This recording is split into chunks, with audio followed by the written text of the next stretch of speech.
Good morning. It is Rashida coming to you live and direct from Oakland. Can y'all hear me? Can you see me? I hope so. You know, when I'm traveling, the settings are always like, we gonna do whatever we want. So if you can hear me right now, let me know in the comments. Por favor. Good morning to everyone who's here. A bunch of ladies in my YouTube membership are here right now. Good morning, good morning, good morning. I see Aileen Goshen, High Vibe, Janice, Olayinka, Locating Cozy, Carmen Jacobs, Igami, Sarah Wright. Good morning, morning, morning. Okay, but no one's told me that they can see me or hear me, so let me know. I think it's fine. I'm sure it's fine. Is it fine? Good morning, good morning. Still nobody saying they can see or hear me. It's starting to concern me. Okay, Igami says yes and yes. All right, comments are coming in. Woo, okay. I'm in Oakland. And I was not doing well the past few days. I was in urgent care on Friday morning. Yes. Because I was supposed to be on a flight on Saturday, and on Friday when I woke up, I could barely stand up. I went to urgent care. The doctor gave me some meds. I feel significantly better now. But I'm still trying to isolate a bit. So I don't have all the normal energy and vigor I might have for a live stream.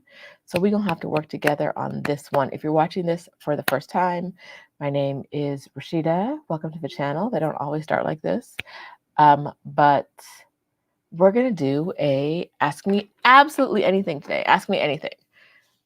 Just don't be disrespectful. All right. Anything you want to know, ask me. We will answer the questions. First thing you should know is that on Duolingo, I'm in the Diamond League right now, and me and this one guy have been neck and neck in 1 and 2 position this entire week. It's my first week in a tournament in the Diamond League, and I'm so close to number 1, and today's the last day. So what is he doing? How dare he? Also, I was going to try to do a meetup with the Exodus Summit ladies who are in town today.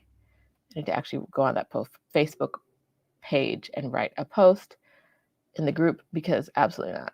Absolutely, like, even if I felt amazing because the doctor said what I have was probably viral, I'm not going to be sitting in anybody's face today. So if you had heard about that, a meetup in Oakland, that is not happening today.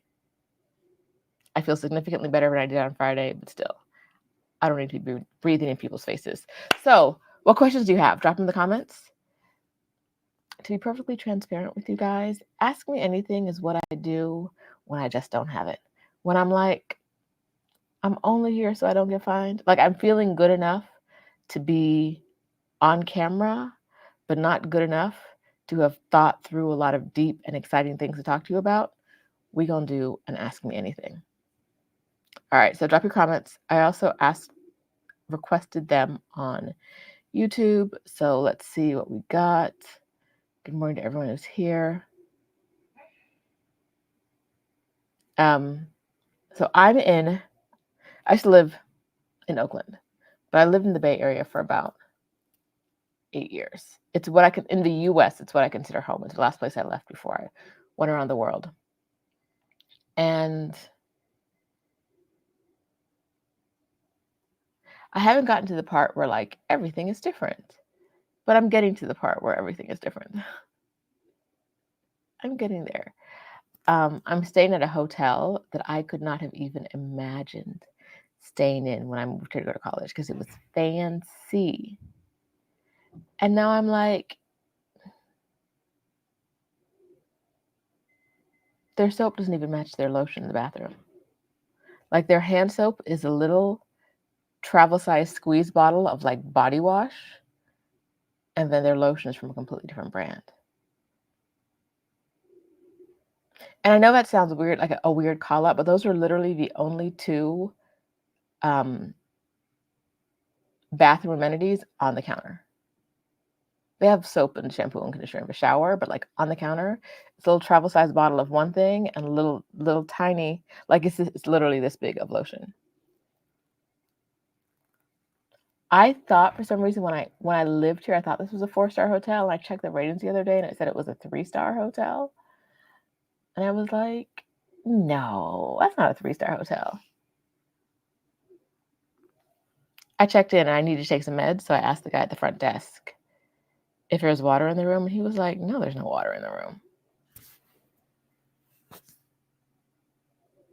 There's a sign in the hallway that says, this is the quiet zone, because people have been traveling all day or they've been in meetings all day and they need quiet. So I've been in meetings all day or I've been traveling all day, but I don't need water. And he was like, well, you have access to the lounge. You can get water there. Hold on while I rant real quick. I got to rant real quick. American chain hotels outside of America are so much better than American chain hotels inside of America. I go to the lounge. They got water in the fridge. Cool. They got like some kind of soda I've never seen before. Last night, I'm not feeling great. It's freezing outside. It's cold outside. So I'm like, let me see what they have in the lounge to eat so I don't go outside.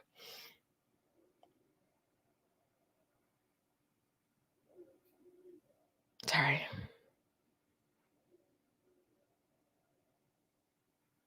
My doctor has me taking 2 Advil and 2 Tylenol to knock out the symptoms, whatever's going on. I think he might be trying to kill me. The sign on the door says dinner's available 6 to 9. And I'd seen it earlier that day when I went to get water the first time. So I go and I'm looking and there's no, why does it do that? How do we turn this off? Stop that. I'm looking and there's no food in there. And then I see it says they serve dinner 6 to 9 Monday through Thursday. A lounge that I have access to because I stay in this hotel almost exclusively. And it's for people who have a lot of points and stuff. Y'all don't even open on Fridays through Sunday? I got to go outside in the streets and pay for food? Okay, whatever. The hotel bar is right next to it. So obviously I go to the hotel bar. I look at the menu. 6 chicken wings are $18.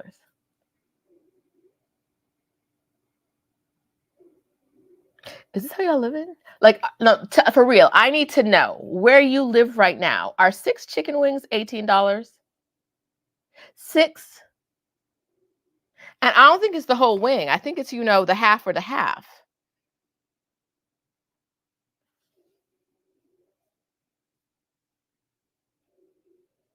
6, tell me I'm not crazy. 6 chicken wings were $18. And I was like, 6 chickens is $18? Or what are we talking about? No, okay, Sarah says, wait, did you take an Uber here? So I came with a bunch of suitcases because I need to get some stuff. And when I was leaving the airport, I was like, I'm leaving San Francisco going to Oakland, which, let me tell you exactly real quick. This story is all over the place, but y'all know how I do. Why is my phone not connected? Girl, and the Wi-Fi don't be connecting. 6 chicken wings are $18? What is y'all doing? What part of the game is that? I said, man said, are you gonna order some food to go? And I was like, well, I was before I saw this menu. Okay, Double T says yes, 6 chicken wings, $15 to $18. Who? Okay, so it's a 14-mile trip. It is a 14-mile trip. It took me 45 minutes on public transportation and cost me $10.20 on public transportation. It was $82 in Uber. Now, I'd always planned on taking BART because I like BART. I thought I liked BART. I got on yesterday and the floor was sticky and the seats were dirty. And the metro in Mexico City don't be doing that. It's clean.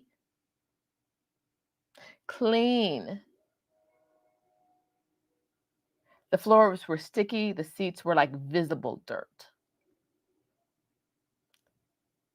But I took it. and the Uber was $82. I laughed because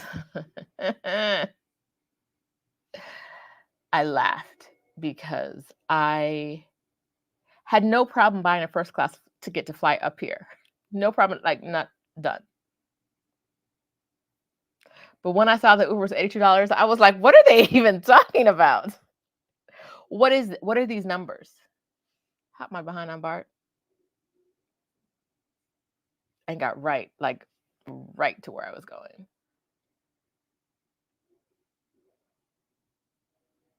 $18 for chicken wings, $82 for a BART. When it cost me $8 to get from home to the airport in Mexico City, I'd be mad. Like, why would it? How dare you? And it's about the same distance. Why does it cost this? Who are you saying $8? $82. Ooh. Okay, so that's my little rant. Hotels are not hotels. Okay, so yeah, so they don't serve food. That's where I was. They don't serve food in the lounge. And y'all, I had to take a photo yesterday because I didn't believe it with my 2 eyes. Where did that photo go? They offer beverage service, like an alcohol service in the afternoons. If you stayed in a hotel with a hotel lounge outside of America, the wine just flows. There's some man walking around pouring whatever, doing whatever, boom, boom, boom, boom, boom, bam, bim, bim. In the lounge, which I only have access to because I spend thousands of dollars with this hotel chain every year. From 5:30 to 9, you can get a draft beer for $11. You can get a glass of wine for $15.50. And you can get liquor for either $15 or $28.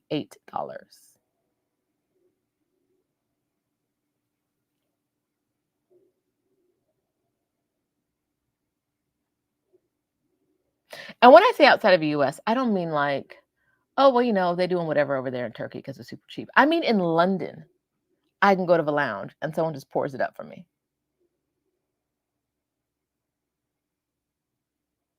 In Malaysia, everywhere I go outside of the US, they're just like, you're here, have some food, drink some wine. In the US, they were like, ain't no food and that wine gonna cost you. Why would I spend $15.50 on a glass of wine in a hotel lounge and the bar's right there? It probably costs $18 in the bar for a glass of wine. I don't know. I didn't ask. I took a picture of a sign because I was so stunned. Like, I know that some places, some hotel lounges charge for alcohol, but these prices, I was like 11. Like, I don't drink beer, but I don't think a draft beer is supposed to be $11. Y'all got to tell me that. Like, are draft beers supposed to be $11? Because I don't think so.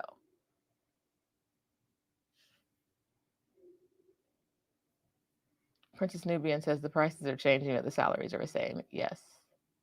It does not make sense.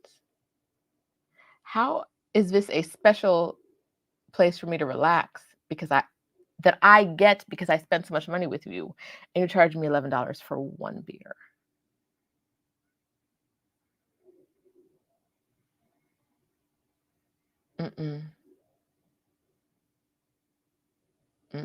Igami says don't come to New York City. I was there 2 years ago, a year and a half. Not last spring, the spring before. It's like February before that. And I was like, I can do that. But I think because I'm so used to the Bay, and I'm so used to the Bay like 6 years ago when I lived here last, 6 years ago. And I'm like, what are you?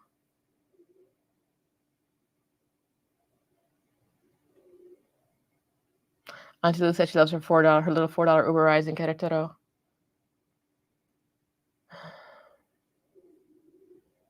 $82.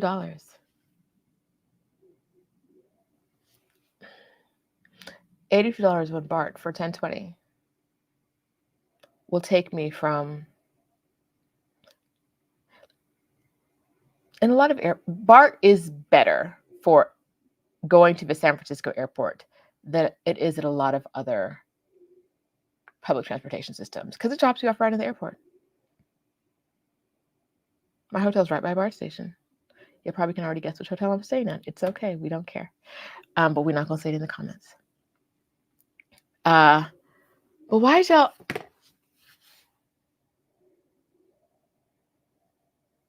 And little Google Maps told me that my BART ride was supposed to be $7.70 when I got here, and it was $10.20. I was like, where did the other money go?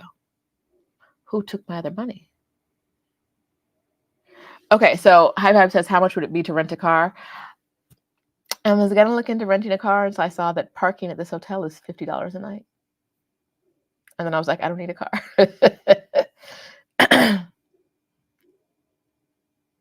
$50 a night to park?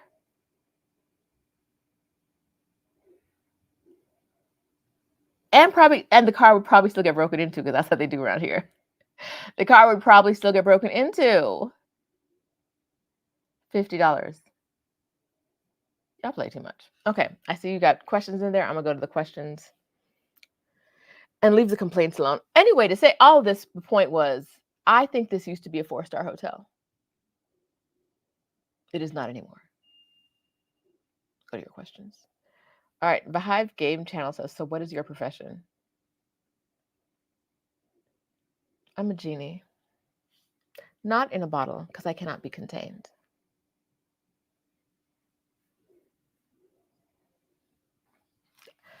I used to be a lawyer.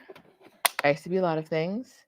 And now I help Black women leave careers that don't serve them to go chase their dreams wherever it may be. What is that profession? I don't know. What? No, Frances knows I'm online. She texted me. Come on, Frances. Come on, Frances. Come on, Frances.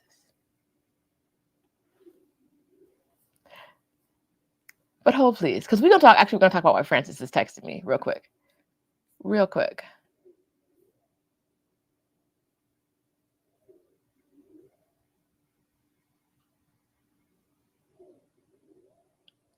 Okay.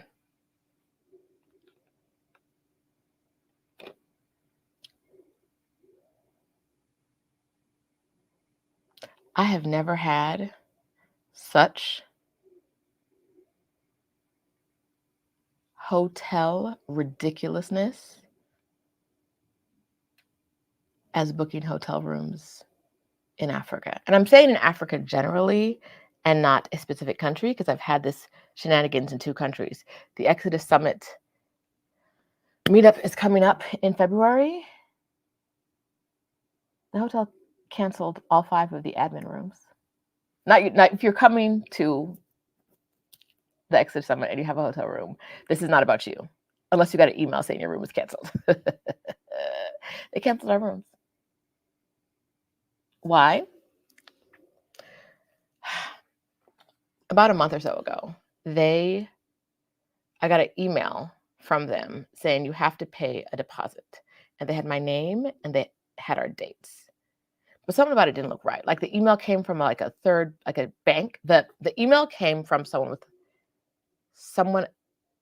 I don't remember if they had a Hyatt address and the reply was to a Hyatt address. But we called them and they were like, no, that email did not come from us. I called them and I was like, this don't look right. And they're like, yeah, that didn't come from us. This week, I got another email from them saying do the same thing. They were like, don't even open that old email. Don't even open it. This week, I got an email from them. Now, when we booked it, said we don't owe any money until we get there. This week, I got an email from them that says, like, you got to pay a deposit. And they send another email with the exact same looking link from the same bank as last time. That they said, don't even open it. We called. They said it was them.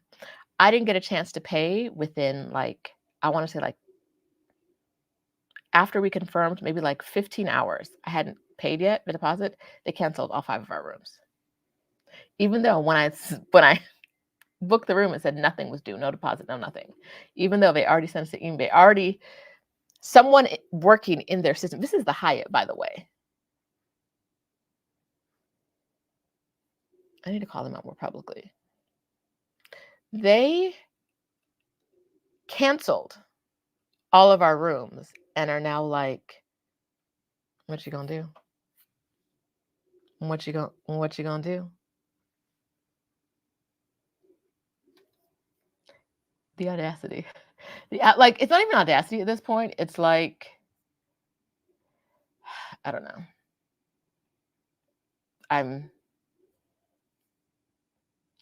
I'm stunned and shocked and all the stuff. All the stuff. Because, like, we had the rooms. You sent us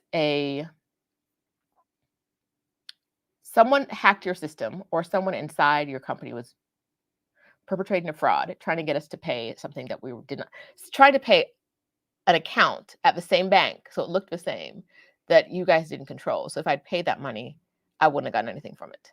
And now I get an identical email saying pay again. And y'all mad that what? I really don't know how to stop this.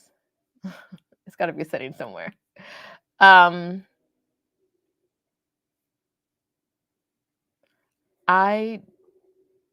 really don't know how to do that. Now they're mad that we didn't pay them in less than 24 hours. They canceled every room that the admin team has. Yes, totally inside job. It was totally an inside. The first scamming email was totally an inside job. How does that happen? I don't know. Yeah, I don't know how to get. I got a thumbs up before, now a balloon. I don't know how to turn this off. So if you see any more shenanigans, it's the system doing what the system does.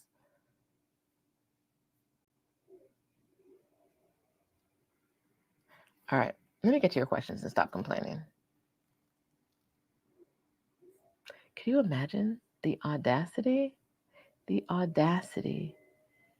Canceling all our rooms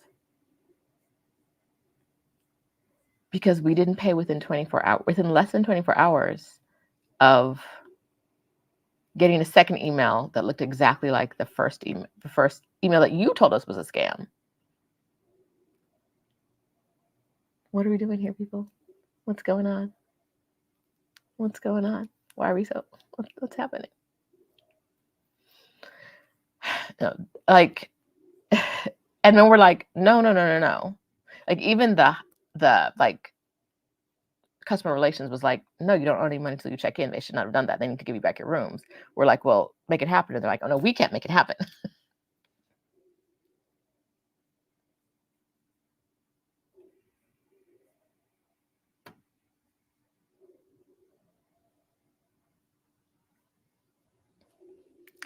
Rant, 17 minutes of rant, 22 minutes of ranting is over. Let's get back to questions. All right. KB says, can you renew your temporary visa in a different city from where you originally obtained it? That is a great question. And I'm going to assume you're talking about Mexico because that's all I know. And the answer is yes. But you can't renew your residency, or go from temporary to permanent in a place you don't live. So you're going to have to show some proof that you live there and do a change of address. So if you got it first in Cancun and now you're in Mexico, you can't just like be in Mexico City on vacation and renew it on vacation, right? You have to show they're going to ask for some kind of utility bill that says like, this is the place where I stay in Mexico City. Meow. Can you get a utility bill without living there? Yes. Because utility bills are almost never in the resident's name. They're usually in the owner of the property's name. The only bill I have in my name is my internet. And like when I go to do things, I don't have to bring that bill. I can just bring any bill that has my actual address on it. Even if it has my landlord's name, they don't care. But you're going to need to have a bill, and you're going to need to do a change of address. So for wherever, that's the important. You can do it in a different location, but you're going to need something that says you live there, even if it's not your own name, and you're going to need to do a change of address to the address on the bill. So yes, but all right. Kay Stewart says, would you become a dog mom again in Mexico City? I love the dogs in Mexico City. I don't want to. My life isn't conducive to dogs right now. Right? Like, I'm going to be gone in the beginning of February and come back in the middle of March. leaving for almost 40 days feels like not a good choice for someone who has real responsibilities. So, would I become a dog mom again in Mexico City? If I was gonna, like, it's a great city to have dogs in. It's just not for me right now.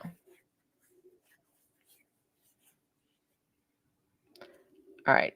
Nels asked, how would you compare Puerto Vallarta versus San Miguel de Allende for Black expats fitting to work remotely but also socialize? You're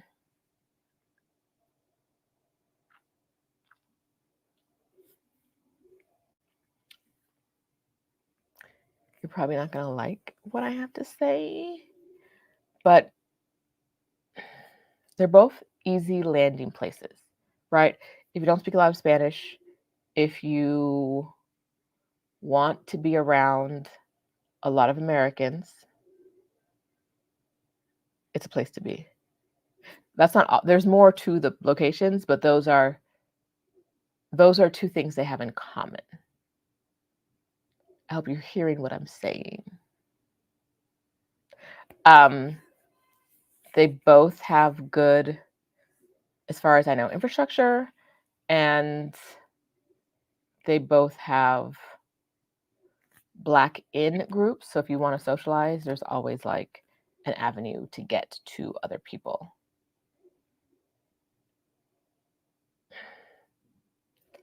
I would say, do you prefer the beach or being inland better? Because they're two completely different cities as far as that. And do you think about what you like to do? Like, what are the activities you like to do and where can you find them? Because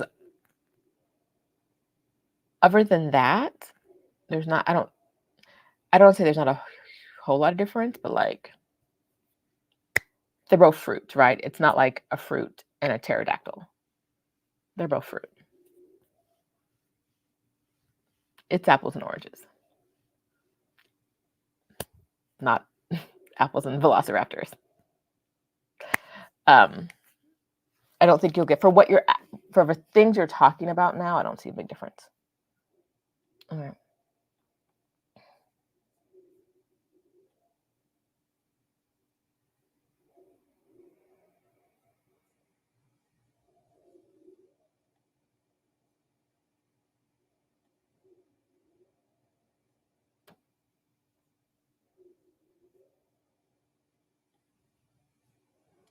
All right, next question. I struggle with transition from work from home versus work from anywhere career opportunities. I wish to live out house sitting and slow travel dreams. I'm licensed insurance consultant. Spicy introvert. Now you know there's not a single question mark in here. Come on, girl. There's not a single question mark in here. So I don't know what your question is. Is your question like, how do you find work from anywhere career opportunities? I would say what I always say, which is talk to our good friend Libria Jones, right? But other than that, I don't have a good answer. What am I looking for? I'm looking for, what is the name of the thing?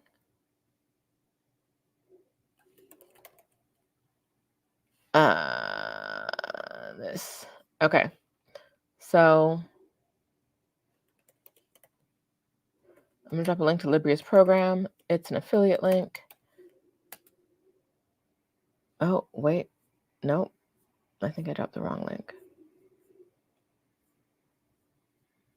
Let's see what happens when I click on that. I have no idea. If I click on it, someone click on it and tell me if it works, because I can't click on it from here. I'm barely keeping it together, y'all. Barely. Did that work? It doesn't look like it should.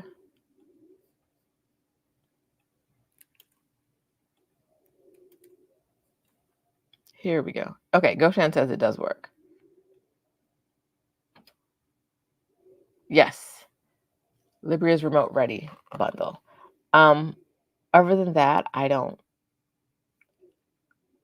know. Do you guys want me to bring on people to talk about getting remote work from anywhere jobs? I'm not sure, because I don't know what percentage of my audience actually wants a work from anywhere job and what percent of my audience just doesn't want to work. Like, so if you want me to bring on someone to talk about work from anywhere jobs, let me know.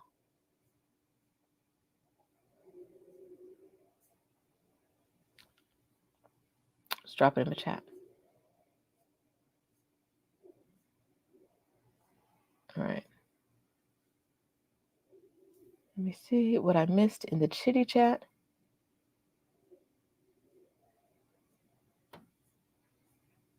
Okay. Double T does and Goshan does. All right.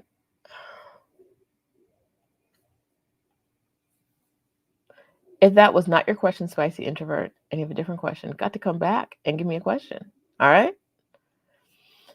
All right.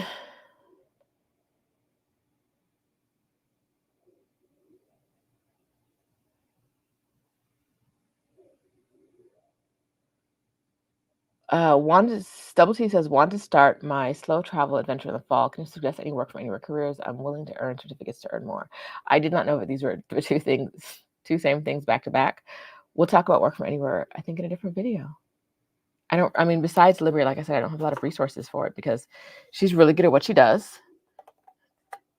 And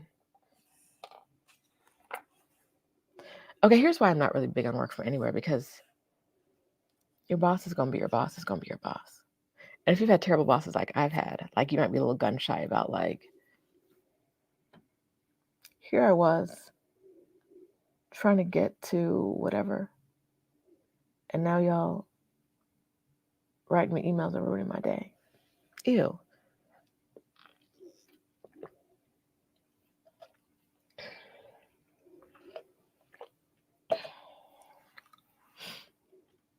Carmen, I don't know what your question is. I think there's a typo. How long did you have to wait UC before you were seen? I don't know. I think there's something missing there. Goshan says, do you feel tempted to change your investment strategy as a result of these inflationary changes? I'm gripping the handrails. No. But I need to do an investment update video on the other channel. I don't change. It is what it is. I might change where I'm currently putting in money, like my actual active investments, but the existing investments, I'll let them do what they're doing.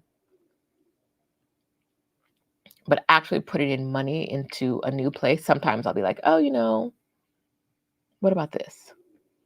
But existing investments got to stay how they are for me. I was in line at the yesterday morning, leaving Mexico City. The airport security never has a line. I get there's a line that's like around the corner, and I was like, what is going on?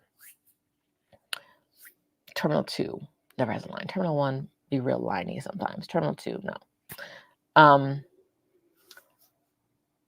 And the guy was like, so I'm standing in one line. The guy was like, there are 3 lines. There are 3 crowds of people, I guess. He's like, there are 3 lines. So I leave the line I'm in, I go to the next line. And then the woman who's behind me stayed in the line I was in, and she got, that line moved so fast, and she got through security like 10 minutes before I did, after I moved to the new line. And I was like, that's kind of how I feel about investing. Like, if I change from one line to the next, am I going to be in the new line wishing I was in my old line? I can take that chance when I show up to the airport 2 hours early. But with my money, I'm not taking that chance. I'm not. Wishing you the best, Goshan. Release the grip a little bit from the handrails. All right. Young speaker wants to know, during your first year as an entrepreneur, can you share how much you made? I have no idea how much I made. My first year as an entrepreneur was... my first year as an entrepreneur, what I've ever talked about online. So doing what I do now, was 2019. I'm not sure I could have bought 6 chicken wings with the money I made that year. I don't know. It was very little, very little. The first year is tough, especially when you're doing something that like nobody really understands or like isn't very popular, right? Or people aren't like desperately seeking out, right? Like right now, people are seeking out like how to get a work from anywhere job. People are seeking out like how to make money online. It's very rare that people are seeking out like how can I quit my job and just take a break for a year because I don't want to stab nobody, which is truly where I shine, right? That like I don't want to stab nobody piece is that's me right there. Welcome. Come have a seat, right? So if you're doing something that isn't something that other people are actively seeking out, actively trying to get into their life, your first few years can be hard, but it pays off. I would say it pays off on the back end. If you want to make money online right now, teach people how to make money. Nothing sells like that. Nothing. But, it's not easy. All right, let's see.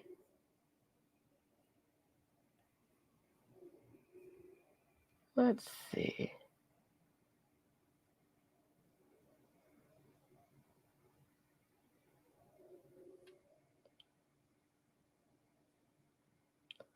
Okay.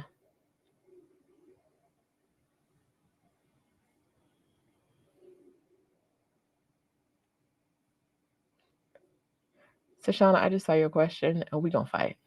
We don't listen. Give me a second. All right. I'm keeping going on the questions. I received my TEFL. Yay. You do receive it in June and plan to travel June 2024. How do I go about acquiring a teaching role now if my travel dates are so far out?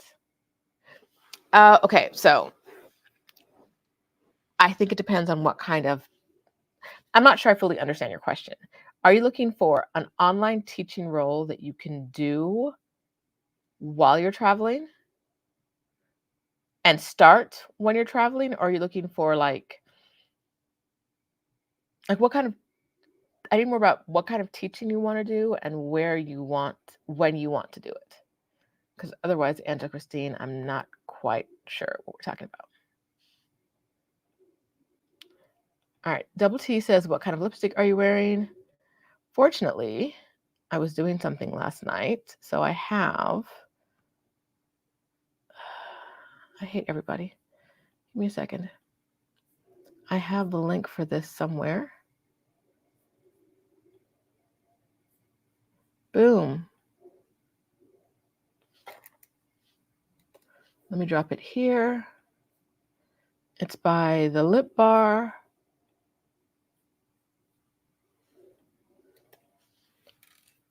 Lipstick.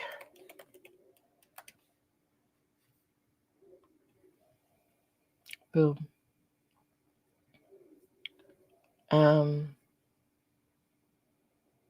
It's my favorite red.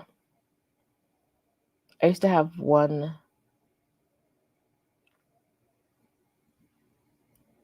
by Too Faced. It was my favorite red, but it was more orange and less blue than this one is.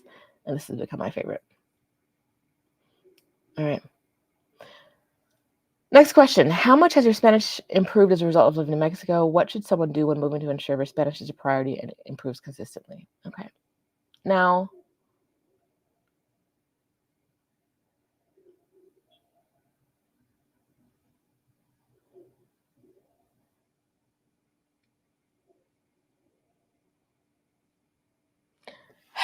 outside of America, most places don't really insist that you learn their language. If you're new here, hold up. Don't trip yet. Don't trip. What I mean is that it's easy to say when I move there, I will submerge myself in a language and the culture, and that's how I will learn. Maybe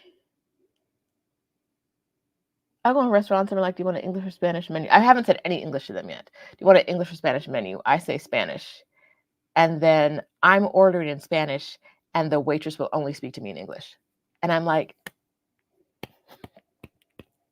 and I don't know if this is wanting to learn from the like employee side. I don't know if this is them wanting to improve their English, to show that they know English, or to make things easier for me. I don't know what the motivation is. I'm sure the motivation differs from person to person. But I'm trying to have this transaction in English and y'all not letting me. You will like literally, it's like I fight to speak Spanish a lot of days. Or someone gets and is like, the everything that happens is my Spanish gets like, it confuses people and they're like, oh, she can say 4 words in Spanish, so she must be able to say 400. So I'm gonna give them to her rapid fire, and then she's gonna know what I'm saying. And I'm like, run that back, baby. Like one more time. Monday? One more time. Give it to me. I don't know what you're saying. I knew Spanish before I got here. My Spanish has increased a lot over the past 2 months. I'm going to say it. I know it's not popular to say, but Duolingo. And I think the reason Duolingo has helped me is because I had a good base of Spanish. I had a good base of the words. If I know I can pronounce the words wellish if I've heard them enough times. I can like mimic the way I've heard the word said. And so doing Duolingo daily, not like every once in a while, but daily, every day for almost 90 days has really like, I think I was like going boop, boop, boop, boop, boop, like a steady increase in my Spanish, and then Duolingo took it up, right? I think I'm up here now. When I was down here 90 days, I was a long road of this, slightly higher, slightly higher, slightly higher, slightly higher, and then like boop. Now, I say all that to say, when I was traveling around the world, I tried to learn French on Duolingo, and it was so frustrating because I don't care what the blue horse is doing. The blue horse is not going to help me with what I like. I actually found it entertaining too, because in Spanish, there was a lot of horses. And I was like, where in my life am I going to have to say something about riding a horse before I have to say something about the weather? Like, why am I learning like how to say ride a horse before I learn how to say anything about like the weather or time or any?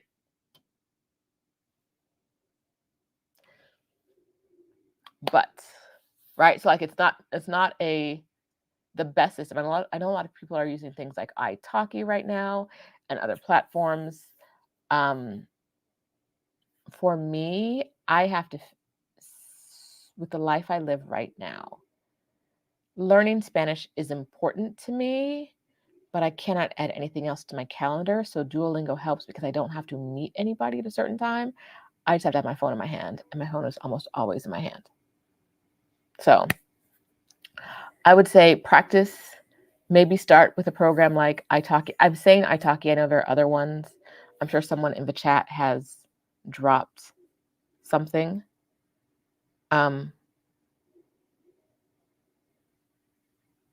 So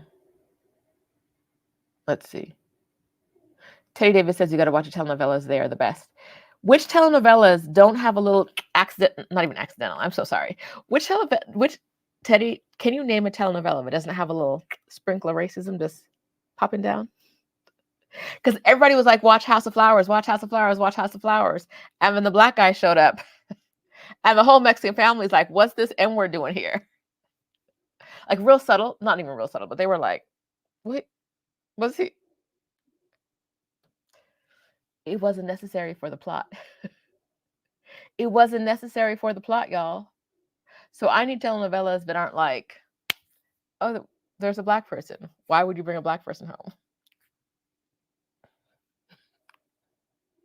Because I don't, just the casual like, I don't want that in my life. I really think some of y'all hate me. Because what is this? Would you be willing to do a YouTube video in Spanish this year? Okay. Okay, so for those of you that don't make YouTube videos, what you don't know is that once your video makes it out of like the 20% of your audience, the 10% of your audience that loves you, and the 30% of your audience that just rocks with you, into like the general public, people are showing up just to hate. Just to hate. Just to absolutely be haters. So imagine me messing up like one word in Spanish. They'd be on my head all day. And it's not that I care, but I also don't think it'd be like, who would that be helpful for? If my audience doesn't speak Spanish primarily, like I just don't know if that'd be a helpful video, and it would open me up to people being terrible to me. And I don't like when people are mean to me.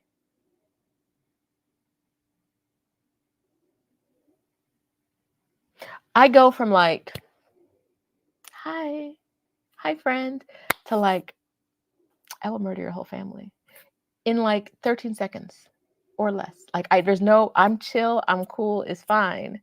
And then it's, but where do you live? Right? We don't need that. We don't, there's no point. Absolutely no point. So no. In the video I did about traveling by bus when I was stopped by the immigration officer in San Miguel, which they don't do anymore, so don't worry about that. But I was stopped. I was the only person questioned by the immigration officer. I was also the only Black person, and everyone's like, "It's just a coincidence because you were the only foreigner." I'm like, "I was not the only foreigner. I said I was the only Black person." They let everybody else go because, of course, the only people who might be in Mexico illegally are Black people, right? That makes sense. Geographically, that makes sense, right? The only people who might not have a legal permit to be in Mexico are Black people, right? The geography of that makes perfect sense. Any hoodle.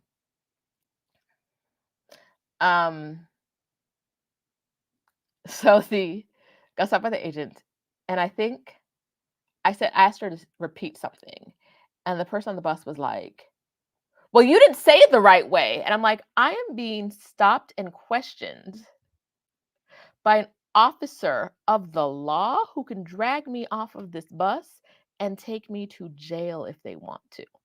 Not because I didn't have the right paperwork. I had the right paperwork, but just because they have that authority, right? And you're talking about I didn't say the exact right word? Go to hell. Go to hell. Like this is like literally it's you don't see me, but you can hear me speaking. You are judging my Spanish at a time when someone has my documents in their hand and they've singled me out for questioning. Imagine how they would judge my Spanish here. Well, you didn't say, I didn't say like repeat yourself, please, properly. And they were like, well, if you had, excuse me. So no videos in Spanish because it wouldn't be helpful. And two, I'd be like, you got kids? You want to see them again? Quit messing with me. It's not necessary. It's not necessary. No. Okay, so Shauna says her translator saves her life in Mexico. A translator app, I think she uses, or translator device.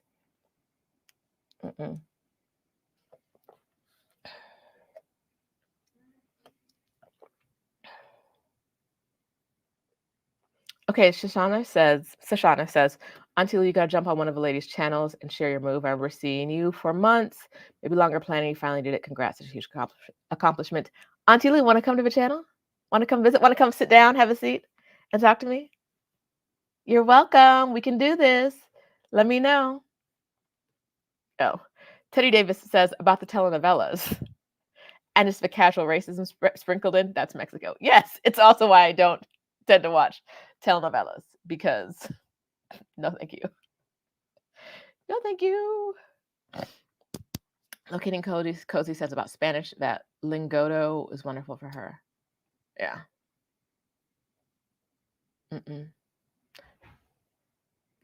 Dreaming Spanish and Lingoda have been great for me. All right. Okay. Jabu, I hope I'm pronouncing that correctly, says The Cook of Castamar is a great telenovela on Netflix.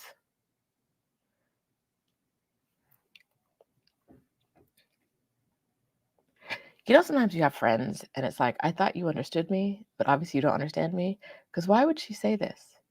Watch cooking shows. She knows what's going to happen when I watch a cooking show. I'm either going to buy new cooking equipment that I'm not going to use for months at a time because I'm not home for months at a time, or I'm going to get hungry and go get food in the middle of a show. Mm-mm. Mm-mm. Duo loves us riding horses and running in El Parque. Yes, they do. Yes, they do. Mm-mm. Oh, Auntie Liz says, I watch Mexican YouTubers give tours of places to shop. Okay. All right. Oh, how long did I have to wait in urgent care before I was seen? Absolutely not. I showed up early. They saw me early. Now, in Mexico, I could have gone to like any pharmacy on the corner. Most of them have doctors, but I went to the urgent care I know. And I overpaid the entire visit, including seeing the doctor, getting a COVID test, a flu test, and RSV. Is that what it is? Test. All in one was $80 ish. If I'd gone to the pharmacy on the corner, it probably would have cost me like $40 ish. And I didn't wait at all. I messaged them this morning and I was like, if this is COVID or the flu, do you have something to give me that will shorten it? And they were like, come through at 10:30. I got there maybe like 10:10 and I was seen, did a little bit of chatting with the lady at the front desk, and I was seen at 10:15. Nurse didn't speak. Almost every time I go to that urgent care, the nurse doesn't speak any English, but the doctor does. A lot of the doctors here speak English. And when I was like, I can do this in Spanish, he was like, okay, girl, but let's do it in English anyway. Okay. Well, good, because it helps me make sure I understand what you're saying. Mm-mm.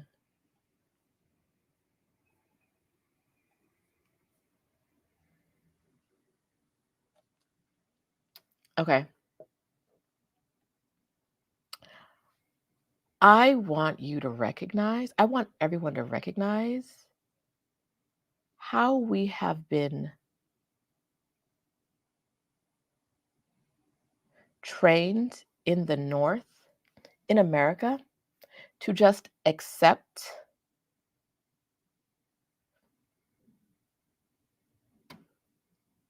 and explain away where we see racism. The Biden administration was trying to stop Haitians from going north. Mexico did not used to be that. Are Haitians the only people Biden is trying to keep out of the country? Or any administration has been trying to keep out of the country? Coming from the South, are Haitians the only immigrants who may be traveling without papers that America is trying to keep out? Not Guatemalans? Not anywhere else? Not El Salvadorans? No one? Just Haitians? Because on that video about the bus, people said it all the time. Well, the Biden administration, and I'm like, unless Biden said, make sure you check all the Black people and only the Black people, this doesn't make sense. It does not make sense to only check a Black person for their right to be in a country legally when there are other brown people on the bus and white people on the bus. Right? So yes, people all the time on that video were excusing away how the immigration policies were implemented in Mexico by singling me out and saying, well, the US doesn't want illegal immigrants. And I'm like, unless you tell me every illegal immigrant on the border is Black, this doesn't make sense. It just does not make sense. It does not make sense at all, that you would only single out the Black person, unless every single immigrant on the border who was trying to cross without the appropriate paperwork is Black. Otherwise, you are using the stories that we're told, right, to explain away racism where we see it. And it doesn't have to be like that. It doesn't have to be like that. Do you think the people in Texas care what color, well, besides white, what other color besides white the people on the border are who are crossing, who they're trying to kill in that river? They don't care, right? The immigration officer in Mexico chose to single me out, not because they see me as a Black person, as a potential irregular, is what we call it down here, irregular person without the right paperwork. And even though I showed her the right paperwork, she still questioned me, right? But none of the other brown people on the bus. When it's a country surrounded by other brown countries where people can just walk through. This isn't about the Biden administration. It's not even about, like, it is about racism, that you can, like, look at one Black person and say, you're the untrustworthy person, as opposed to all the other people who I completely trust on sight.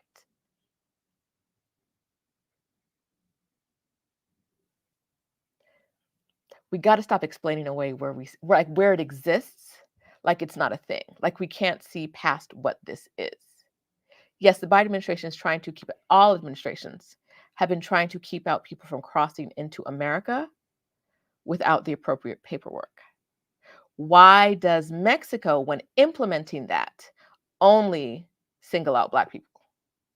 Or in my case, in the bus, it did.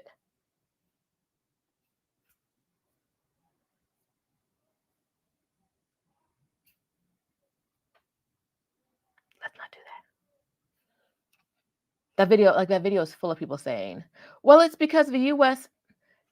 did not send a memo saying if you see a Black person on a bus from the capital city in Mexico to a tourist town in Mexico, make sure you stop them and ask them why they were granted. You have the right paperwork, but how did you get it? Why did you get it? How did you apply?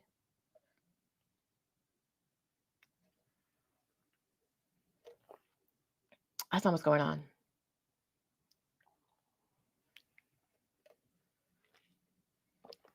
Love you though, mean it. All right.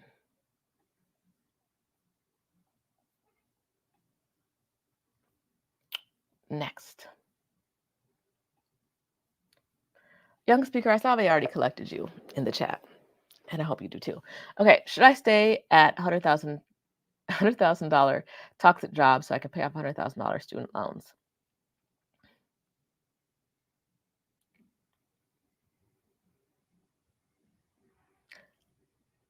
If you could do that in under 9 months, I would say, under 6 months, I would say, you know anything for 6 months, as long as it's not like really impacting your mental health. If it's going to take years, quit playing yourself. Come on now. First of all, now if you had said like credit card debt or like a mortgage maybe, or like some kind of a student loan,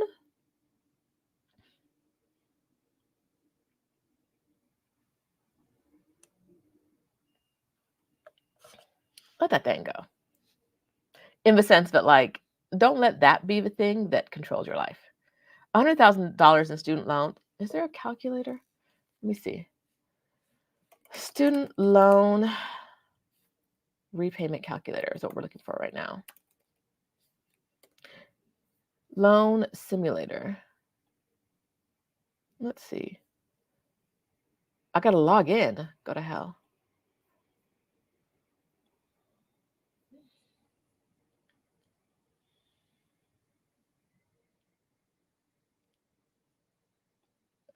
Okay.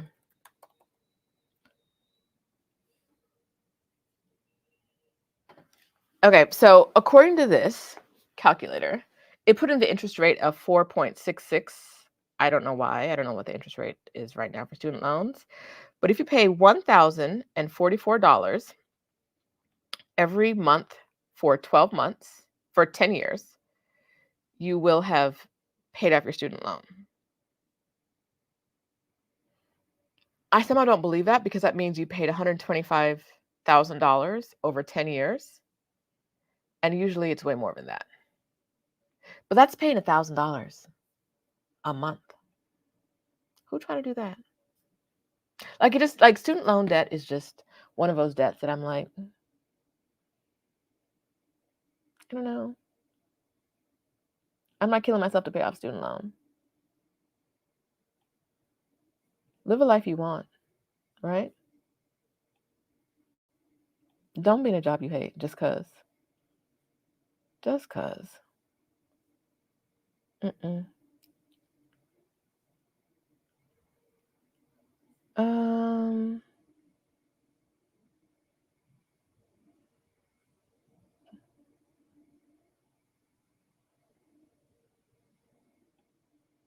All right, I'm starring some of your comments so I don't thingy.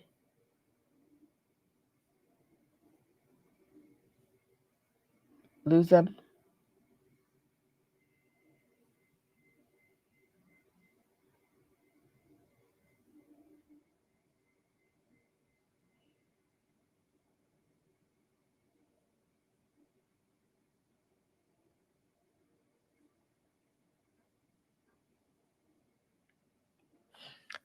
Student loans will follow you everywhere, even when you're collecting Social Security. Yes. But you know where they can't follow you? Death. Right? And like, I feel like some of us don't acknowledge that that's what toxic jobs can lead to. Once again this week, we saw a Black woman in a very toxic job commit suicide and point to her job as a huge influence. So when y'all say like, okay, so if you come here and say you have a toxic job, know that I take it as like a life or death thing. You say I have a toxic job, and I'm like, forget them loans, right? What my toxic job impacted my health so greatly. To pay off student loans? When education should be free anyway? Directly to hell. No. Mm-mm. Mm-mm. Directly to hell. So, I mean, get on a repayment, leave the $100,000 job and get on a repayment plan that is income based and get them off your back for a little while. Go live your best life. Don't stay at like, there's hardly any reason to stay at a job you really don't like. Let's see if the sun moved. That light's a little better now, isn't it? Yeah, there's hardly any reason to stay at a job that's not making you really happy. Something's going on. Is it time for another one of my... No, not yet. I'm like, is it pilly pill time? It's not pilly pill time.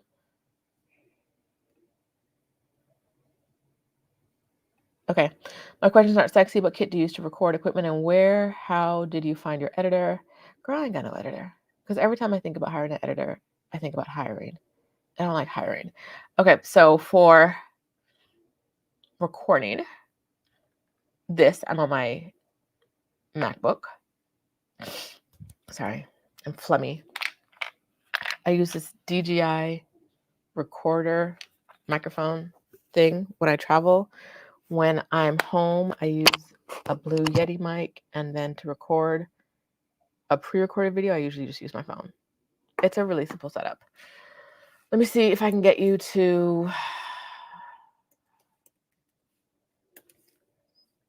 I'm gonna drop a link to my Amazon shop. It has all this stuff in it.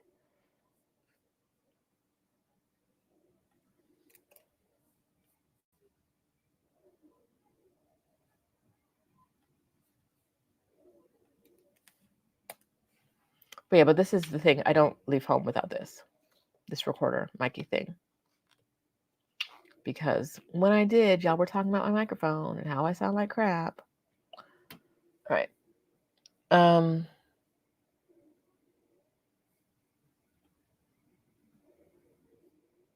think I just lost the question. I'll go back. Are you using a travel agency to book your travels?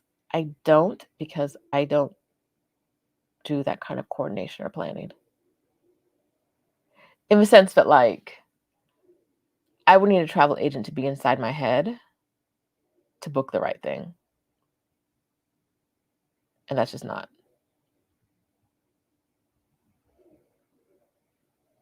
It's not where I am in life. You know what I mean? Like my travels are rarely like, I want to go to Tahiti for a week in September. My travels are like, I need to be in this place at this date, and then I need to figure out how I'm going to do this, and then coming back, I need to stop by. No, like if I'm not a traveler, it's like, let's go. So I don't use a travel agent.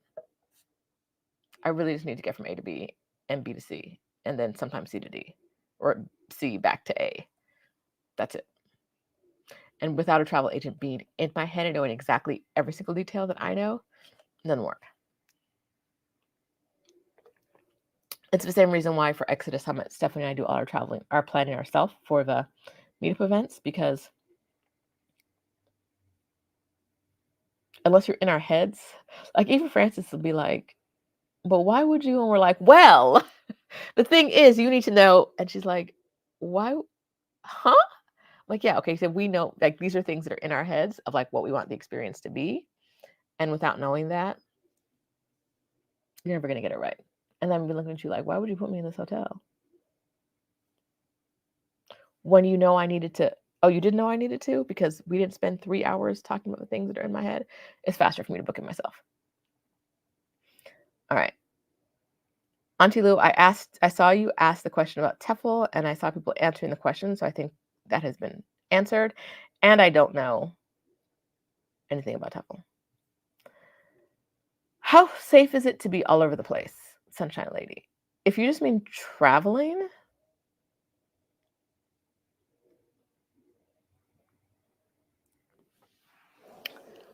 I got on BART yesterday, and there was a guy sitting behind me, an older white gentleman sitting behind me in a mask. I'm wearing a mask too, and sunglasses. But like right behind, like there's seats. He's like against the wall, and I'm the best seat I can get with my bags is like in front of him. And that's like the most uncomfortable I've been in a while. The man didn't do anything to me. He didn't look at me. He didn't speak to me. But like just his presence behind me had me clenching up a little bit like, are you the type to shoot up a church? I don't feel like that outside of the US. Speaking of outside of the US, I realized yesterday that I am now, after being out of the US for years, a lot more comfortable around cops in the US than I was before. Yesterday, I'm trying to get on the elevator to get to the BART. And there's a whole bunch of people there when I get there. And I'm walking over, I'm behind 2 cops. And they get to the elevator place and they stop. And a bunch of people get on the elevator. And then a woman who I thought was pushing a cart, because they had free carts in the international terminal now, which they didn't have before. So I was like, okay. I think she's pushing a cart, but I realized she's pushing a wheelchair and she's got bags, like plastic bags full of stuff. And her ankles are really swollen. She looks a little unhoused. Black woman, a little older. I don't notice this at first because I'm just trying to get on the elevator. I don't notice it until I hear one of the cops say, one of the cops is on a Segway and one of the cops is walking.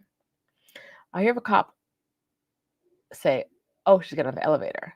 And he moves to get on with her. So I was like, well, then we all get on the elevator. Because if you're following this Black woman onto the elevator, we are together. We go together now. Thank you very much. Because what is she doing? Right? She on the elevator. The cop is there. I like ask him some like ridiculous question. I don't need the answer to, but like, I need to check your temperature. I need to check like, are you going to be pleasant? What's about to happen? Like, let me distract you from whatever this thing is you're doing, where you've now split up with your other cop buddy to follow this woman onto the elevator, which I wouldn't have noticed if I hadn't heard him say, "Oh, she's getting on," and then he went on with it. Now we get the BART station, and I'm watching him like, what are we? And he left her alone. I think he was just trying to make sure that she got on BART, and I didn't see him like talk to her more as much as like just hang back and watch her. But I very much like, I feel like 5, 6, 7 years ago, I might have observed but not interacted with him. And this time I was like, no, like, let me do what I can to like diffuse this, because like I don't feel as like helpless around cops as I used to. Not that I don't think he'd shoot me in the BART station, because whatever, because it's known to happen, right? Hello, Bay Area, you know what I'm talking about. But I'm so used to cops being like absolutely just nothing burgers, absolutely just do nothing, that I think my like idea of them has changed a bit. Like half the cops, more than half the cops in Mexico City don't even have bullets in their guns. They're just chilling, smiling, wearing boots. They're not doing nothing. So I was amazed by that.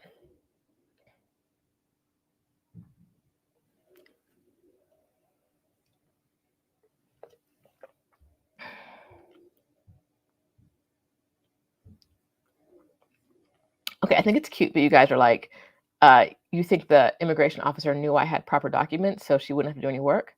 She saw my proper documents and continued to question me and drill down and ask questions that like I couldn't answer because they were like complicated, and like, but a woman next to me had to translate for me.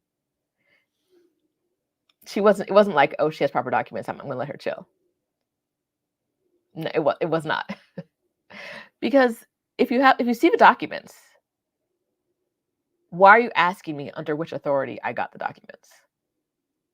You're asking about, you know what I mean? Like, you're not like, oh, yep, documents done, bye. Like, they looked at everybody's documents, but they only stopped to ask about the integrity of my documents, which is why I know it wasn't about, we don't really want to do any work. Because you could have just looked at my document and left. You didn't have to question me. And if it's, oh, she has proper documents, so we won't have to do any work with her. Am I the person on the bus that you believe is most likely to not have forged? You know what I mean? Like, as a Black person, I don't think I'm the person most likely to have in Mexico, most likely to have no documents, or the person most likely to have absolutely perfect documents. I think I'm somewhere like your guess would be in the middle, not on either end of the spectrum. They weren't asking the white people about their documents. How'd you get them? Under what authority? What did you use to apply?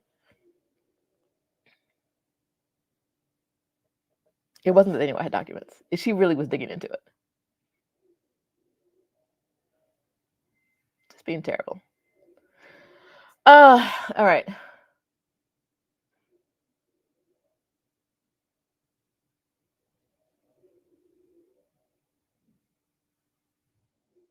Let me see. What are we talking about in the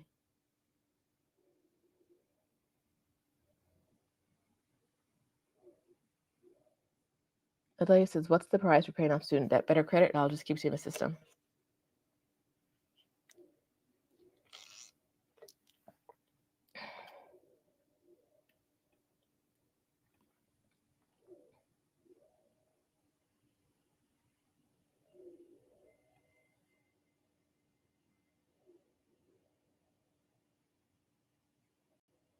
All right, I'm checking on.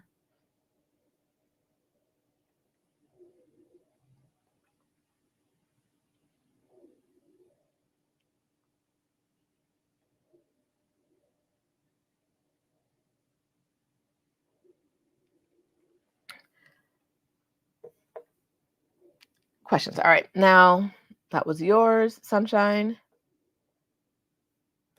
How much have you been paying for tax preparation since moving abroad? The same thing I paid back in the US. Not much more.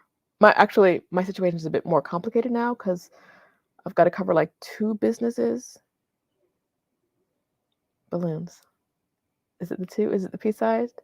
I don't know. So my tax situation is more complicated now, but I'm not paying more because I don't live in the US. So whatever you're paying now is probably what you'd around if you use the same tax preparer, what you'd pay if you didn't live here, unless the tax preparer is some like corporate thing. Like H&R Block might charge you more if you don't live in the US, if you have a primary residence outside of the US, but my tax preparer didn't. So I'm doing 75 days of dressing up every day and going outside. And Sashana wants me to do a ballerina inspired look.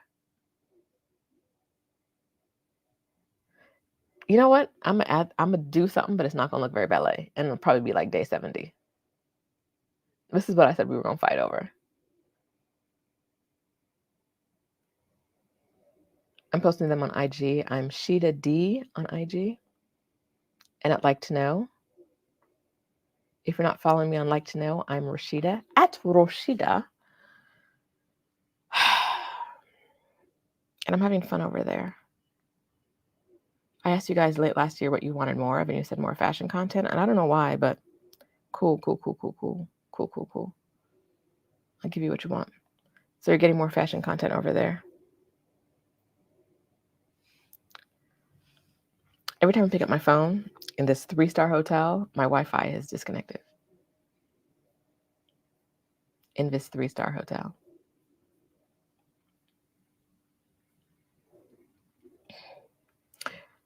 Oh, how do you deal with haters on YouTube?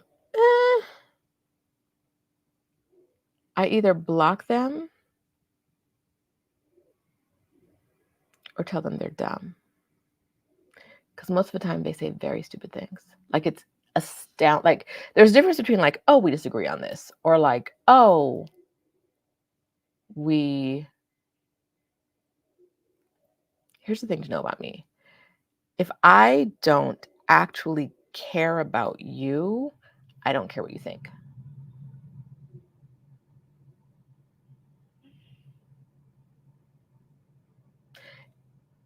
You can see this in real life because you can see me check out of conversations real quick. Someone will be saying something and I'm like, okay. And like I've moved, either I've walked away, I will talk to change the subject, anything else. But I'm not about to go back and forth with you if I literally do not care what you think. And I do not care what you think if I don't care about you as a human. So haters on YouTube, you were not a living person to me 30 seconds ago. I did not know you existed on this planet 30 seconds ago. So I'm gonna call you a big dummy and go about my business, or call you nothing. Like it depends. Like on the video I made about Claudine Gay, it's been really interesting to me because I'm seeing a lot of white people, which is what I expected. A lot of white people coming in and saying, well, she was a diversity hire, she wasn't qualified, that's what she gets, blah, blah, blah. But I'm also seeing it from a lot of Black people too. And they're like, well, she's an immigrant. She's from Haiti, and her parents are from Haiti, and she's an immigrant. That's not how immigrant works, though. Like, I'm pretty sure she was born here, so she's not an immigrant. Whatever. And she doesn't deserve, and she made things really hard for Black people, and blah, blah, blah. And I'm like, it's all like FBA this and autos that. And I'm like, you're writing this to an immigrant. Not like I was born here, but my parents are from somewhere else immigrant. Like, no, like I immigrated to this country because I wasn't born here. So like you think it's okay what happened to her because she's an immigrant, and you're saying this on an immigrant's YouTube channel who you don't know is an immigrant because you expect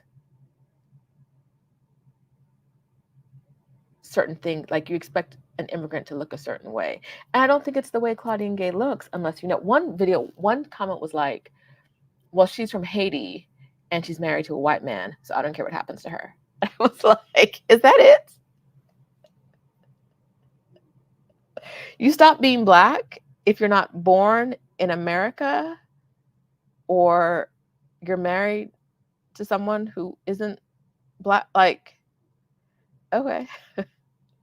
All right. Like, I'm not gonna argue with you about that. So I don't argue. I'm not going back and forth with anyone on the internet. Even someone I care about, I will not argue with you on the internet. I'm gonna call you dumb or completely ignore you. And on that video, I think I messaged Adelia that day and I was like, remind me if I get frustrated with the comments that I knew this was gonna happen when I made this. Like, I knew people were gonna come here acting up. There's no way to make a video about a topic like that and not have people show up acting up. And so I was just like, I just ignore those comments. I just ignore them. Once your video leaves your core audience, you can't control what happens to it. You can't control it.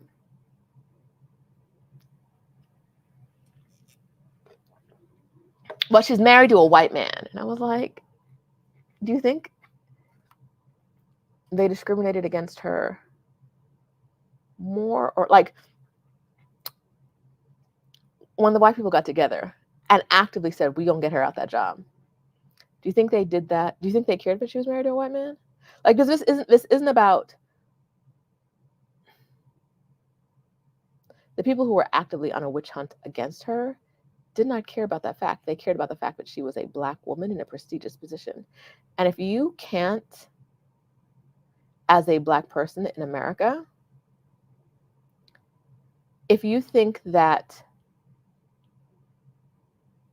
splicing down the ways that she's different from you and therefore deserves the different treatment she's getting, you are messing up, because the bigots aren't splicing down the ways she's different from you. They see a Black woman, and when they look at you, they're going to see a Black woman, and they're going to see another opportunity to do the same thing. They're not trying to get her out of there because she's an immigrant. They weren't allowing her more space to do whatever she wanted because she was married to a white man. They saw a Black woman in a position they think only white men should have, and they got her up out of there. So what is looking for the ways that she's different and therefore doesn't deserve protection? What does that do for you? When the people who are causing the harm aren't going to see the difference between you and her. You see how dumb that sounds? Why argue with that? Like, I'm not going to argue with that. You sound dumb. You don't even love yourself, right? And if, like you, who's all autos this and FBA that, don't understand that protecting Black people, however they show up, as long as they show up, that they're not showing up actively hurting you, right? And active hurt means like slapping you in the face. It doesn't mean like being gay, right? Like, that's not actively hurting you. It's not, being an immigrant does not actively hurt you. Being a child of immigrants is not, unless they show up like actively hurting you or like actively hurting other communities, other people, then like what's the point of this? You sound stupid. And so I can't even, I'm not about to talk about this. Big dummy. You big dummy. All right, let me see.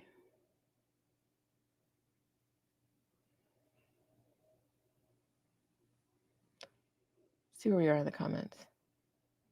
Somebody said the comments from Black people are crazy. Yes. What is y'all doing?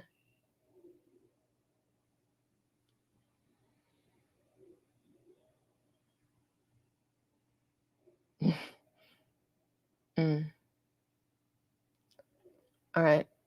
I'm going back and grabbing all your questions.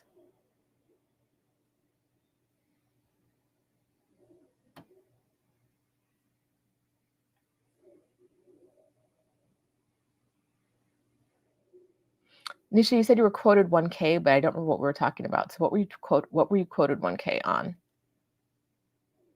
Yes, I literally will be like, you sound like an idiot, and then block them. So even if they respond, I can't see it because I'm petty and I have the power here.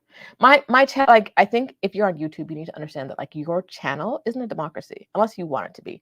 My channel's not a democracy. If you sent, like, at most, there are two. It's the peace sign. For some reason, the peace sign, the two, gives me balloons. At most, there are like 2 people who get to have an opinion on my channel, and it's me and Adelia. Honestly, because Adelia and I will send into their comments like, "Is this being shady? Like, is this like I took this a certain way? Do you take it that way too?"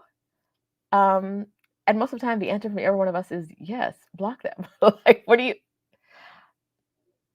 If I don't like the way you used a comma, I'm gonna block you. If I felt like that question sounds real sketchy, like it may have been shady, it may not have been, but it felt shady, blocked. Because I don't know you. We don't have to do this. We don't have to do this. Hey, Glamazini.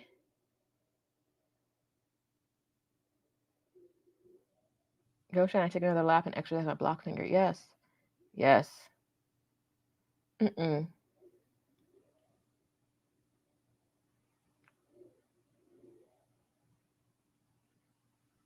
Mm-mm. Black woman build wealth. Says some comments in your video on Claudine Gay are quite disturbing and sad. Yeah. Like, if you're not for all Black people, you're not for Black people. Like, that's just sorry. I hate to say it like that, but if your allegiance to Blackness ends at a way that you separate yourself from other Black people, right? Like, oh, they're trans, so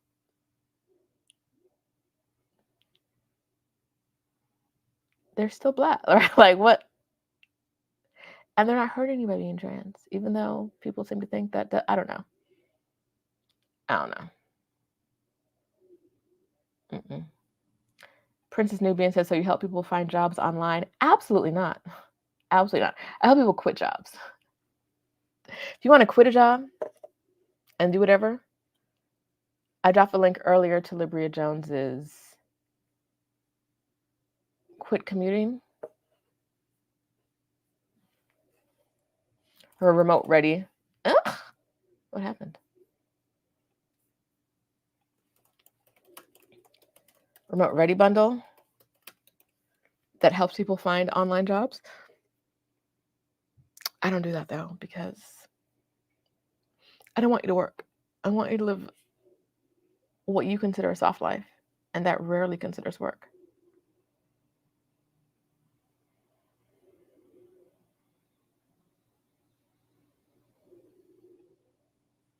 All right, let me get rid of that. All right, back to the questions.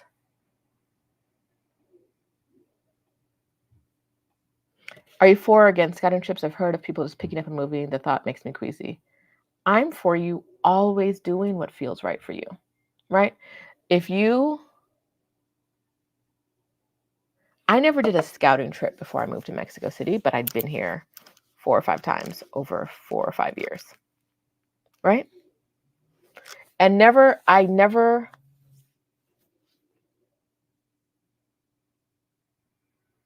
realized in the middle of my last visit, or like the first day of my last visit, that I wanted to move here, but I didn't then turn it into a scouting trip. I still went and did like fun tourist stuff.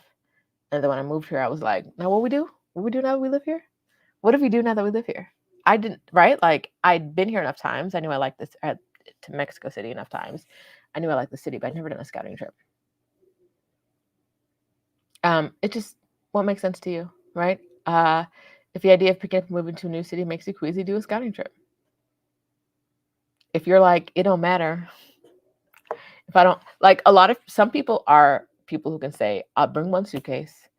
If I like it, I'll stay there. If I don't like it, I'll go to a different city or a different country. And in that case, do that. But if that idea is like, oh no, do a scouting trip. There's no right way to move abroad. No matter what anyone tells you, there's no right way to move abroad. There are mistakes you can make. I don't think not doing a scouting trip is a mistake for everybody.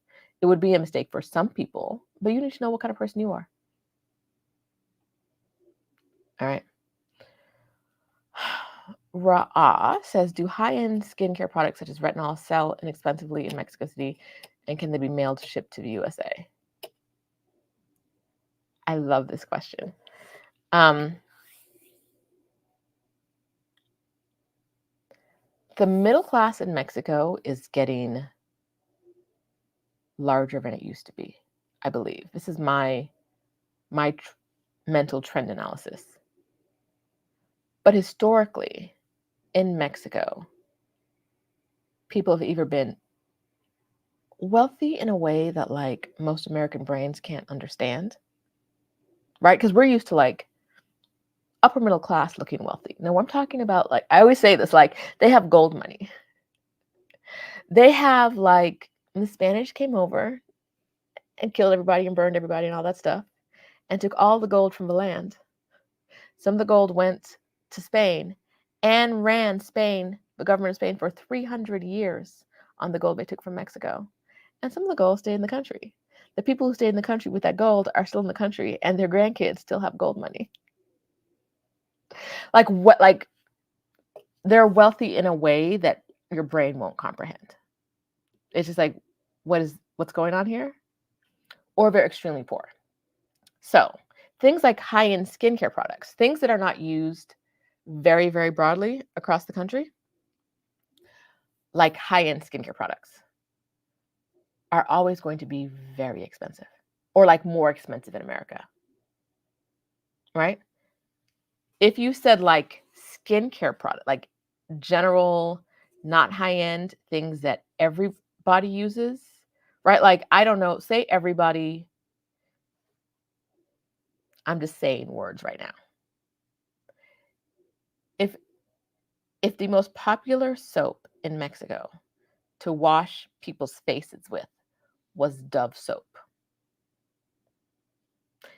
Dove soap would be very inexpensive, and there would be a bit of a circular thing happening there. It's popular because it's inexpensive, and it's inexpensive because the people who can afford it are, you know what I mean? The people who can buy it don't have all that much disposable income to buy it with, right? Now, if you want high-end retinols, it's going to tax your pocket, because the people you're competing with to buy them, the people who are buying them, have gold money. They don't care about the price of things. There's a very large, and people don't see this a lot, but it's there. There's a very large, not very large. There's a wedge of the Mexican population that, as far as I can tell, does not look at prices.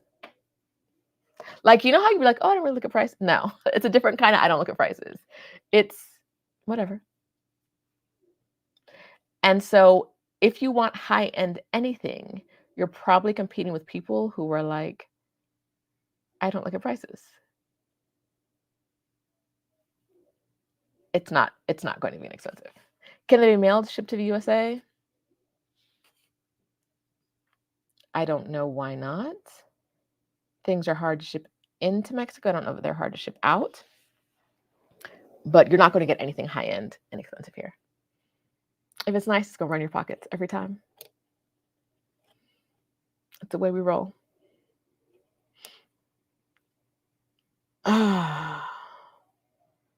Sashana and her questions today. What countries are on your travel list this year? Okay, so you guys know I'm going to South Africa. I think we're going to add Victoria Falls onto that. If I get a chance, I'll also add Namibia. How did I get roped into Fiji when I was so adamantly against it? I was against Fiji being a work event. When Fiji first came up, it came up as an Exodus Summit thing. And here's the thing. Stephanie and I have different skill sets. Stephanie really enjoys being at the meetups that we do because she gets to like be social and have a lot of fun. Meanwhile, I am counting the shrimp that the chef put out because they've played with us every step of the way, and they're not going to play with me on the food that I'm paying for. So we just have different, we do different things, right? Like we have different skill sets and we respond to different things differently. So she can have a lot of fun at an event that we're putting together. An event that we're putting together, an Exit Summit event, is not fun for me. It is very much like our minds are in different, and she'll be like, relax. And I'm like, they said they were going to blah, blah, blah, and they ain't blah, blah, blah. They're not blah, blah, blahing. And so until they blah, blah, blah, I don't get to relax because someone has to make sure they blah, blah, blah. And so I was against Fiji being that. As of right now, Fiji is not that, and Fiji will not be that. Fiji, I bought a ticket to Fiji. I'm not doing any work. I'll be on a beach somewhere. I'm not doing work at all. And so I got roped into Fiji. I'm gladly going to Fiji now that Fiji is not a work event. It was earlier going to be a work event. And no, I won't be doing that. I was there like in Marrakesh because the hotel was terrible. The hotel was terrible to us in Marrakesh. Terrible. So Marrakesh, like I had a list of all of the hors d'oeuvres we were supposed to have. And they just brought everything. And I kept saying, like, I need you to show me the food. I need you to show me. And they wouldn't show it to me. They brought it all out. And I was like, okay, where's this? Show it to me. Where's this? Show it to me. Like I walked through every single appetizer that we were paying for. Like I've had such a bad experience with you, but I can't trust you. Like I paid for my mom to be in a suite and he put her in a regular room and then said you didn't book a suite. And I have to show, and you said I didn't book a suite and I didn't pay for a suite. And then when I'm showing it to you, you're like, oh, I guess you did book a suite. When I'm showing you the email confirmation. I can't trust, like you're not showing me that we have any level of trust here. So now I'm like, show me every single thing I paid for. Thank you. I'm not doing that. I'm not doing that ever again. All right.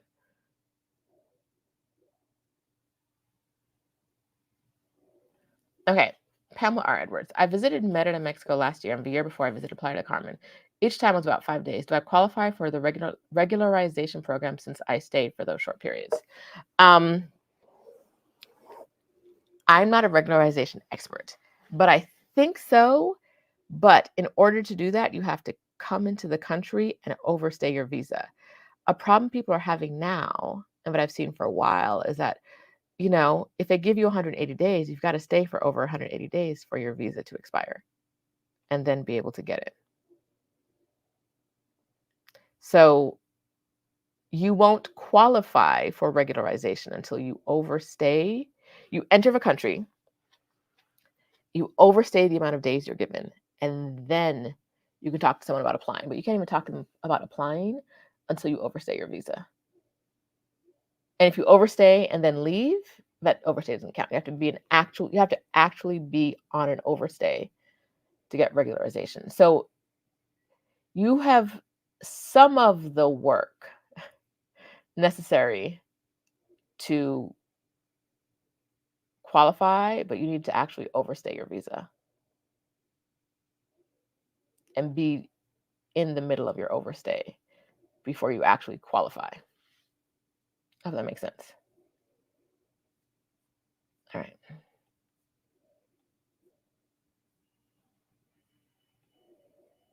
You know when you really like someone, but they be in the streets and you're like, girl, what is you doing? Yolanda, stay in the streets.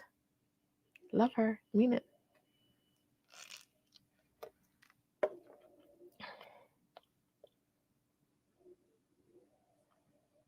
All right.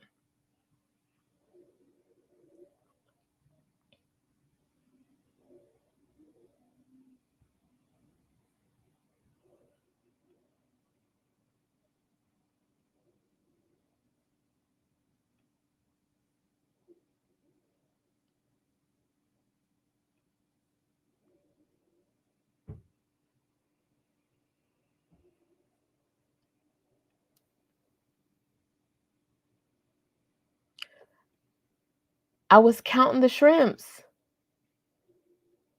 Because if you are telling me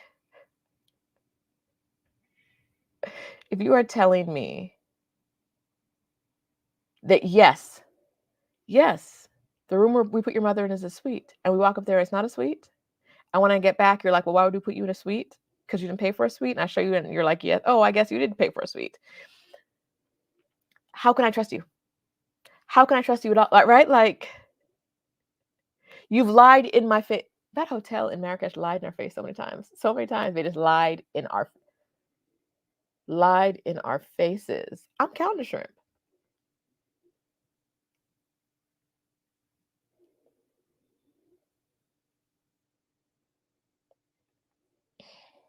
Mm-mm.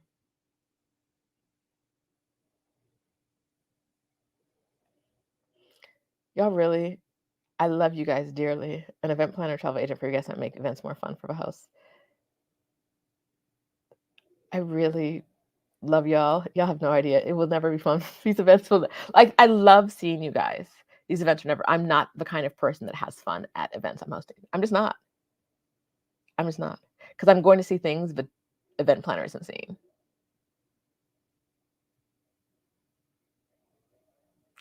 What's happening here? Mm-mm.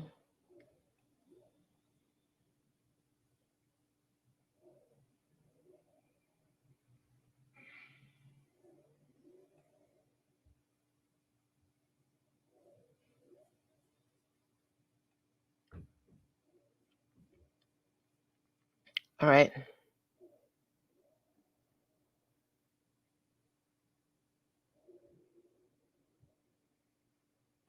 Pamela has another follow-up question about regularization. Could I receive permanent residency in my first try, or would I get temporary first? You, unless something has changed, I don't think it has, you would get 4-year temporary residency.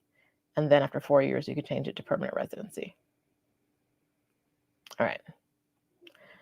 Shauna says, have you ever used port forwarding to mimic your home Wi-Fi while traveling? Baby girl. Shauna be like, and then I got on a jet and went to the moon, and then I made a 365-degree turn I know what I just said, at the moon, and I ended up talking to NASA on our special. I'll be like, girl, I don't know what you're talking about. Shauna is always like 7 steps ahead of me on technology, and then asking me questions. I've never even heard of port forwarding. If I have heard of it, I haven't heard of it using those words. So baby, no, I have not done that.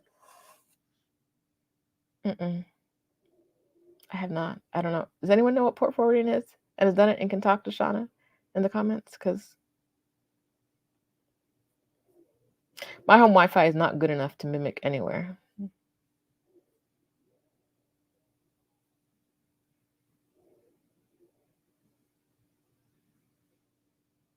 Mm-mm. Mm-mm. All right.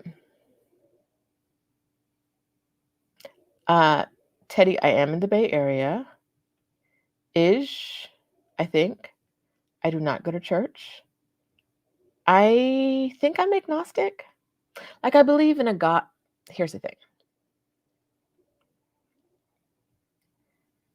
I am a person that doesn't think someone is going to go to hell because of the country they were born in or the family they were born in. And so I am a many gods person in the sense that, like, I just don't think the way that I was introduced to Christianity, which is everyone who's not a Christian is going to hell, just doesn't, my brain doesn't clickety clack that way, right? Like, I can't believe that because someone was born in a country that doesn't have a strong Christian foothold, and so maybe has never been introduced to Christianity, they're going to hell. It didn't work for me. And so I think I'm very much a,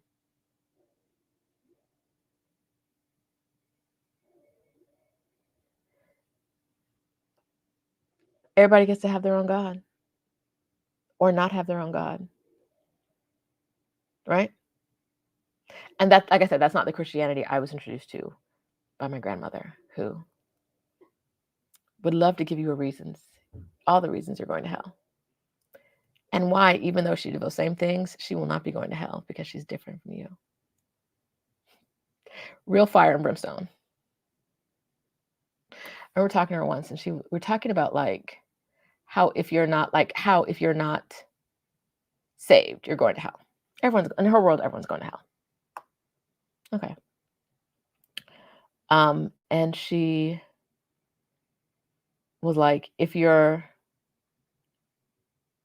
married to someone who isn't saved, you're going to hell. And I was like, so grandpa wasn't. And she was like, but.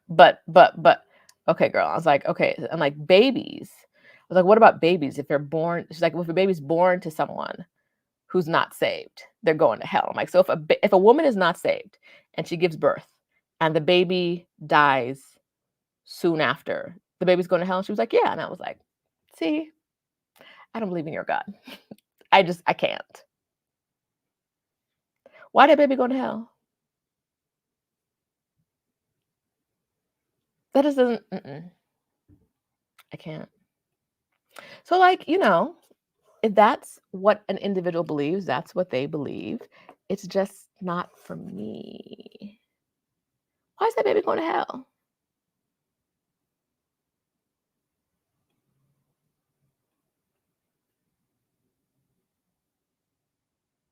Mm-mm.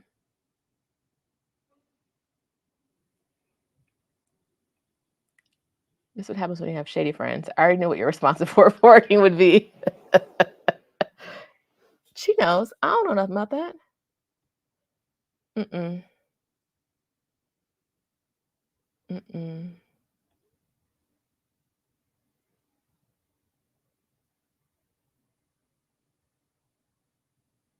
Southern Comfort, I'm reading questions from here. Let me see if any questions showed up from Instagram. I didn't post on Facebook, so questions should not be coming from Facebook. Let's see if anyone shot any questions over on Instagram. Nope. The questions are all coming from here. All right.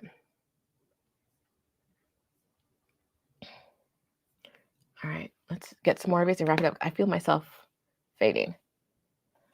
Sep Evans, I'm going to go through these quickly. Do you have any updates on dating abroad? Don't do it. Reconsider. Recent literature. Like, I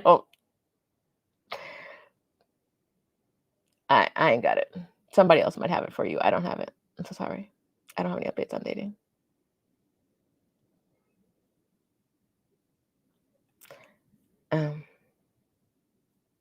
Jade, great question. If a person plans to stay somewhere multiple months, would renting an Airbnb off platform be advisable? You never have to ask apologies for something like that. I think it can be advisable. I wouldn't rent one off platform before I stayed in it on platform, though. I was staying it on platform and then see what it was feeling like, because there's some coverage there that you might want. Anyone's walked into an Airbnb, like I have walked into an Airbnb and seen a roach, like, and therefore could get their money back. After a little struggle with Airbnb, isn't going to want to see, you're not going to want it there and not be able to get your money back, right? So I would definitely rent on platform first, and then before I moved it off platform. If year one as an entrepreneur is hard, not profitable, what changes in year 2 or 3 to make it profitable? You've done more of a legwork. You've set up you know what you want your business to be. You've done the marketing cycles once or twice. You see what works. You've tested things. You know what doesn't work. You know what avenues you like to do. You know what work you like to do. You know what you want to get paid for the work you're doing. It's just doing your reps, right? Like being an entrepreneur, like everything else in life, is a lot of doing your reps and repeating things. And once you repeat it enough, it's like, oh, okay, I can do that. It just gets easier.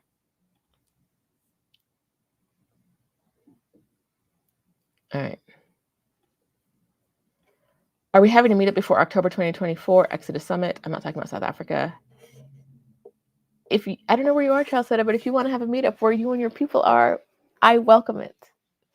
Are we having another Exodus Summit meetup outside of South Africa? Probably never again anywhere. Not like what we're doing now. The South African meetup this isn't an announcement, but it's probably our last meetup. Otherwise, we're gonna have to do like small meetups wherever we are. It's just they canceled our hotel rooms. It's not worth the stress.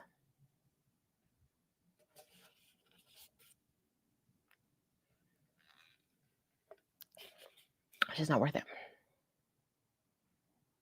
Like we love seeing you guys, but I'd rather be like, I'm in the Bay Area, who wants to meet up, than let's all go and meet somewhere. Because will the Exodus Summit be face-to-face event in the future? Every year Stephanie and I say yes, and then every year we're like, nah, dog. Like we were talking about it for this year. And then have you seen them COVID numbers going around? And everybody has some kind of respiratory infection. I've been sick 3 times since November. 3 times. Like down bad sick 3 times since November. And I wear masks. So whatever's going around,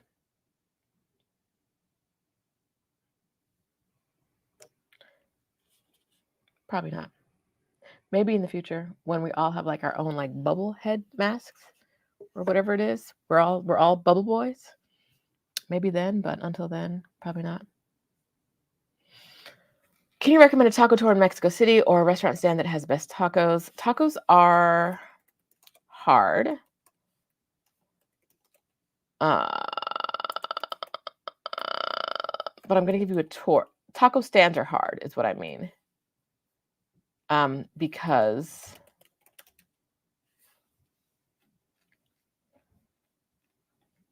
taco stands are hard because I have to send you to the exact same corner. Like my Tacos de Canasta lady is only there weekdays on certain hours. I can't send you to that. But I vouch for this food tour. It is not inexpensive, but every tour of hers I've been on has been really, really good. It's woman run. It's locally owned, and they pay the vendors really well. They don't take advantage of the vendors that they work with. So it's worth it.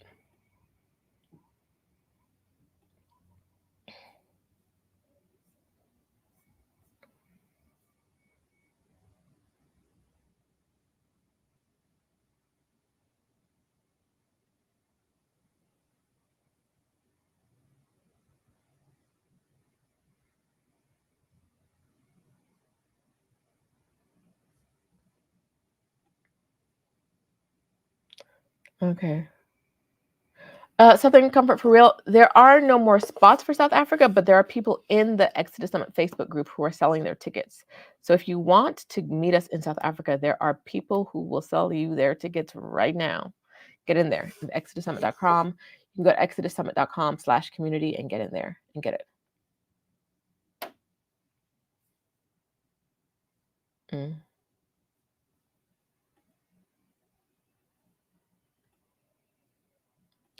We're coming with a lot of questions.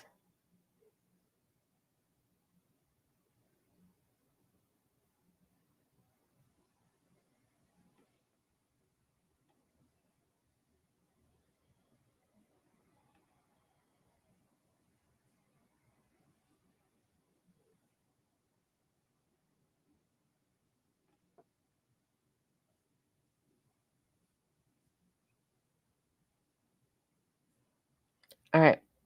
A few more. I may not be able to get through all these questions, y'all, because I am sinking. And we got 28 questions left to go. All right. Let's see. But I've already answered some of these. Boom, boom, boom, boom, boom, boom, boom.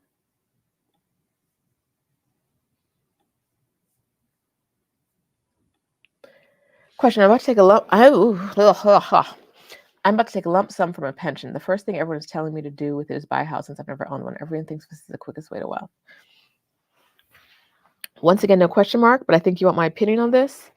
Do you want to own a house?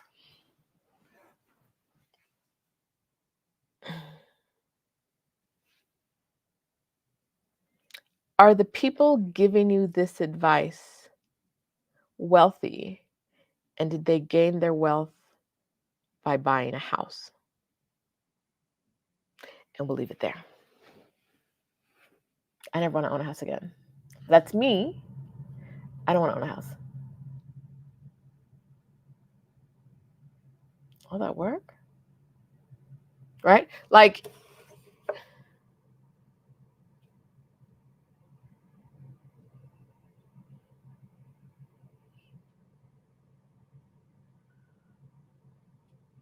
is that what you want to do with your money? Do you want to type your money in a house, or do you want to do something else with it? If that's not what you want to do with your money, it doesn't really matter what other people think.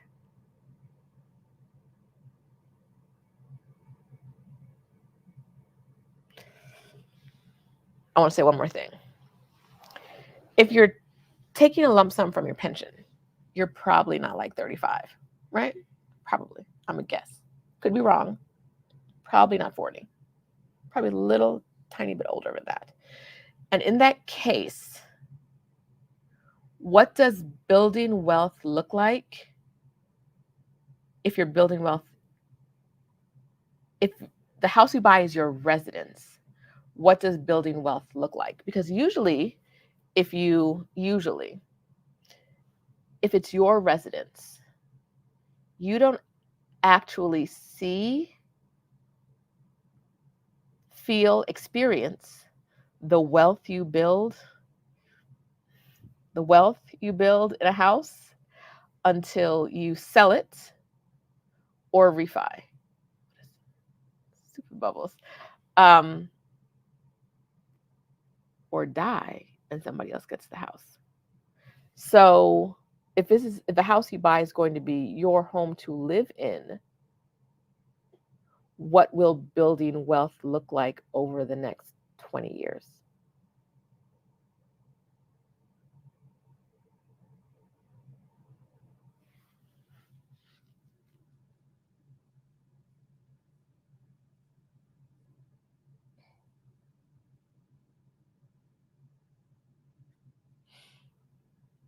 Do you wish that you retired sooner? I'm in our Rich Journeys 365-day program, and they mentioned during their live their only regret was not retiring earlier. I don't regret it. But I'm not a regrets person, right? Like, I learned a lot while I was working. I don't regret not retiring sooner.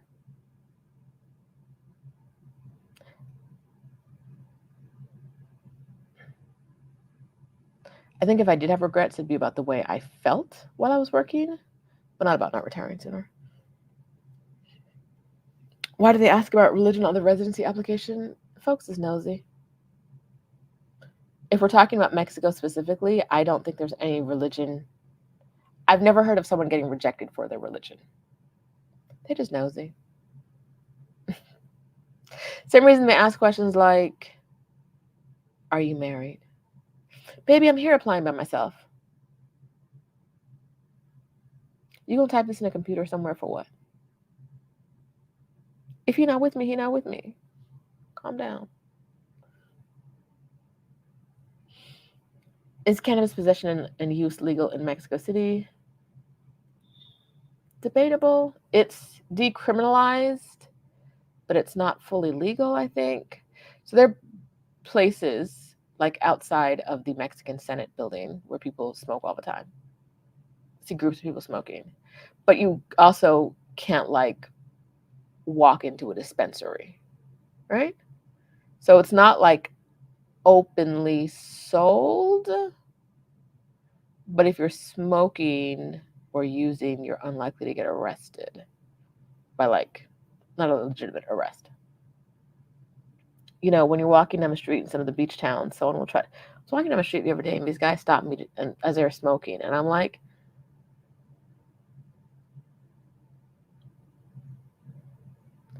if I'm buying drugs, what makes you think you children are going to entice me as you stand here on the street suspiciously smoking the marijuana? Do I look like I'm buying drugs off the street from a stranger? Do I look like I buy drugs off the street from a stranger? Does that look like what's happening here? I look away from me with this nonsense. Street drugs? From children?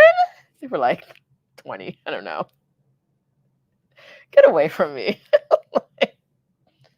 Right? The children on the street would not be offering you drugs in these tourist towns if it was fully legal. Psst, hey, you want some? Psst, hey. You go to, now if you walk through Playa, some of them other cities would be like, you want some cocaine? You want some heroin? What do you want? Like, they literally just be like, hi, we've got them all. Some shrimp, what?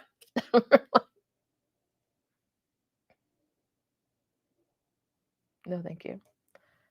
But I think all they were offering me the other day in Mexico City was weed, I think.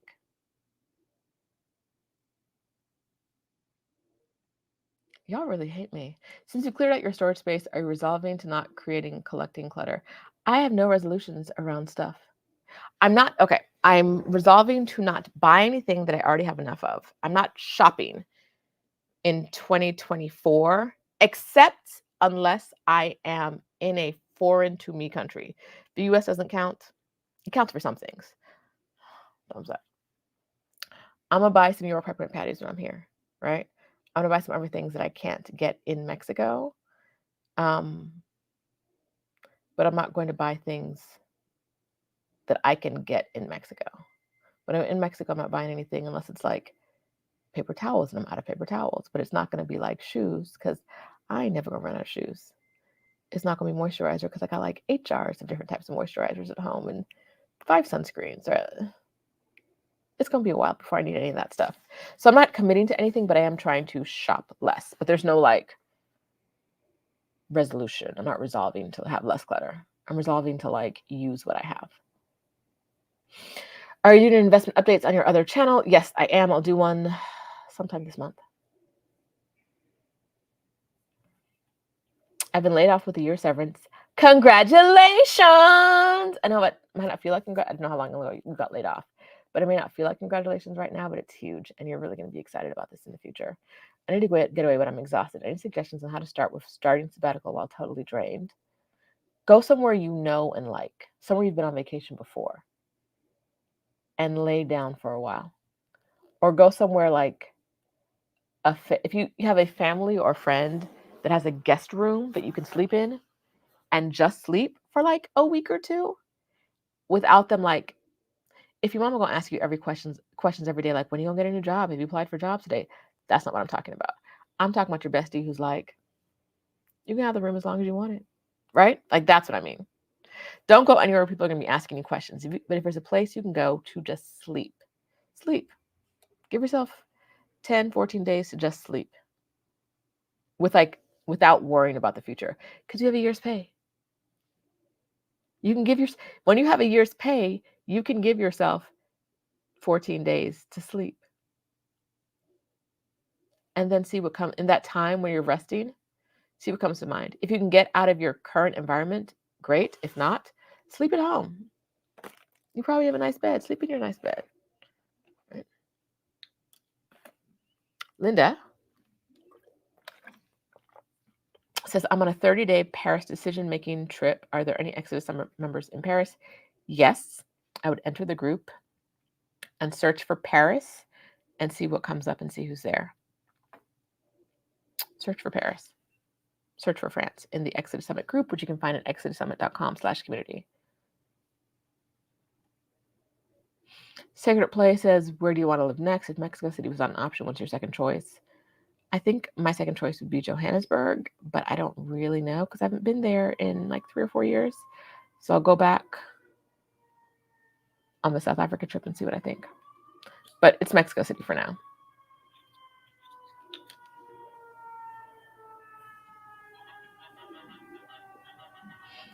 Related question, what could make you leave CDMX and where would you consider going?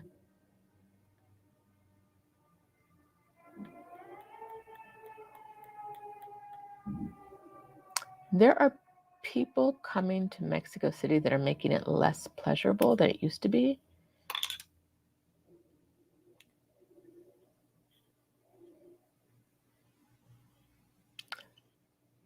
I hate being the kind of person that is like,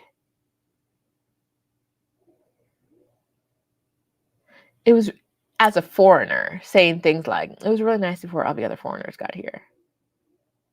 But because I think it's really stupid to like go to a place as an outsider and then be mad when other outsiders show up. But there's a type of outsider that's showing up right now. It's making it less pleasant. And so a lot more of them coming.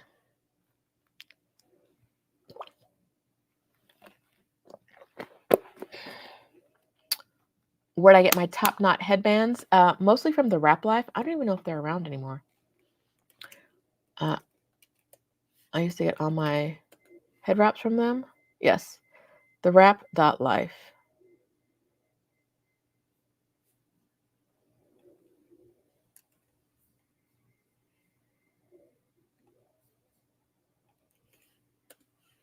I haven't seen their stuff in a while, but yeah, I used to buy all my stuff from them.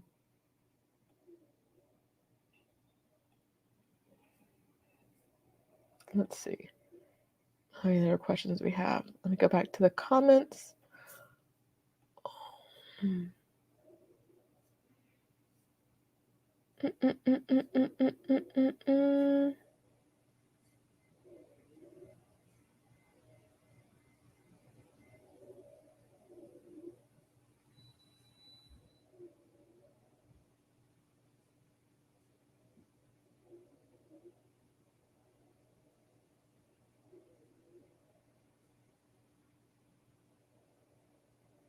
All right, y'all had a lot of comments. All right. Bum, bum, bum, bum, bum, bum, bum, bum, bum. Do a part 2. Listen, the next time I'm like, I ain't got nothing for y'all. I'm so sorry. Well, if next time you see an Ask Me Anything session come up, you know what happened. I was dying slowly. I woke up this morning, like last night, I was like, it's going to be Ask Me Anything, isn't it? It's going to be Ask Me Anything. Because I can talk about anything for 2 hours. But like one focused thing that sounds good and is cohesive, didn't have it.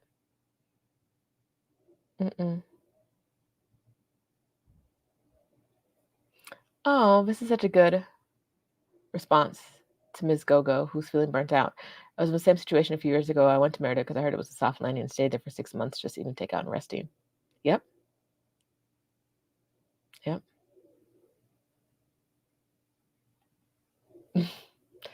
We can table questions for a later date, right? Batman used to do it all the time. Yes, we can, but let's see. Leslie Woman says, has a hotel rooms been canceled for a South African meetup? I don't want to alarm anyone. The admin's rooms were canceled. Your individual room that you made, I got an email saying our rooms were canceled because honestly, I think they're trying to get more money out of us. The price, I think, went up by like multiples of 7. I think the rooms are 7 times more expensive than they used to be. And they sent us that email that says, pay your deposit.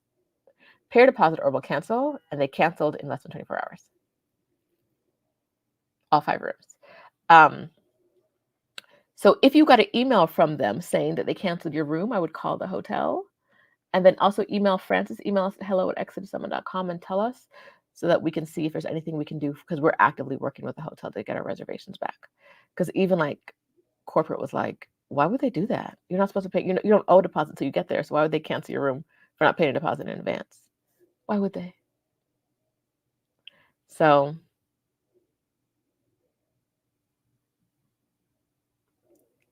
don't let, I know my rooms were canceled because they emailed us. But your rooms and our rooms are not related in any way. So there's no reason to believe your room was canceled unless you got that email saying so. Don't worry about it. Don't freak out about it unless you have an email. Check your emails. All right. Thanks, fella.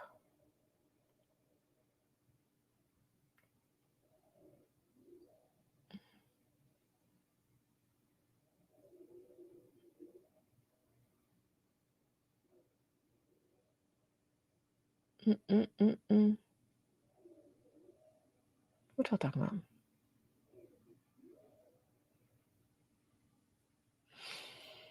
Have you heard of potentially racist moments at any of the Mexican immigration offices? I observed some stuff that got my major side eye and wondered if it was just in my head. It's probably not in your head. It's probably not in your head. But, okay, so I think that if you're showing up with an American passport, you're going to get privilege, but are you going to get as much privilege as other Americans? No. Like when I did my paperwork the first time, and I told my facilitator what I had to do. I was like, am I going to have to do these things again? I told him what happened the first time. He was like, they made you do what? Because they don't make people do that. Like I got approved for economic solvency back in 2021. And when I went to do the paperwork in the Mexican office, they were like, how did you get approved? And they made me do all kinds of other stuff and sign a document saying like, I knew I couldn't work here in Mexico. And he was like, they don't make people do that. He's like, why would they make you do that? They don't make people do it. Like they couldn't even find, like it took them a long time because they couldn't find the paperwork to get me to sign because it wasn't a normal thing. But they decided that my economic solvency that I was already approved for couldn't really be legit. So I needed to sign something extra. My guy was like, what? They made you do what? Which is also why my facilitator, when I did my renewal, was a white guy. And a couple of things he told me, and I was like, oh no, baby, that's white man shit. Like, I'm so sorry. Like he said something like, oh, you don't have to worry about this. You're not going to need blah. And I was like, that's cute. I can't remember exactly what it was, but it was like, oh yeah, don't worry about that. And I was like, no. I understand why you're saying that, but you don't understand that my situation isn't going to be exactly like I'm not going to do exactly what you did. That's never going to happen. So yes, there are going to be some things, especially if you're dealing with people who don't have the strong passport you have and have the audacity to be Black. But if you have an American passport, it tends to trump most discrimination, but not all. Okay. Hit the like button, folks. Goshan says, hit the like button.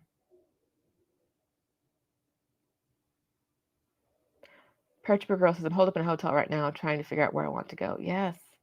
Stay there for a little while. Stay there for a little while.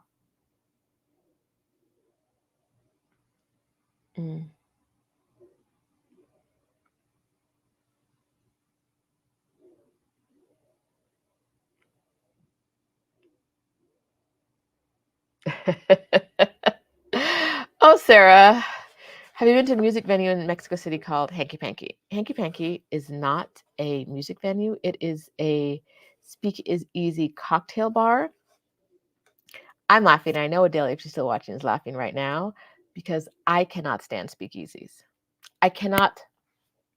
Adelia sent me a reel the other day, and I was like on the verge of losing my shit.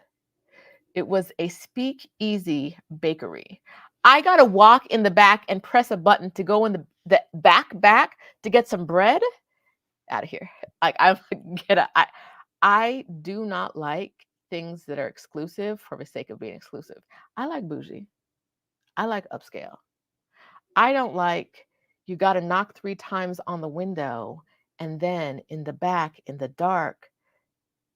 There are two. Hanky Panky is one and Handshake is another speakeasy. I can't remember which one I went to. I may have been to both. I don't remember. I blocked them out. But like one of them, it was a bar, but I think you could only be in for like an hour or an hour and a half. You have to be out by a certain time. It's a bar. I have to be out by a certain time. And it took 10 minutes to make my cocktail. And by that, I don't mean that they were busy and they're making other people's cocktails. I mean, I watched that man sit there for 10 minutes and make my one cocktail. And I was like, you're murdering me. And then there was it was like everything I hate all in once, all the things I hate. That big giant piece of ice, that one giant piece of ice in the glass, giant, it touches all the rim of the glass. And then They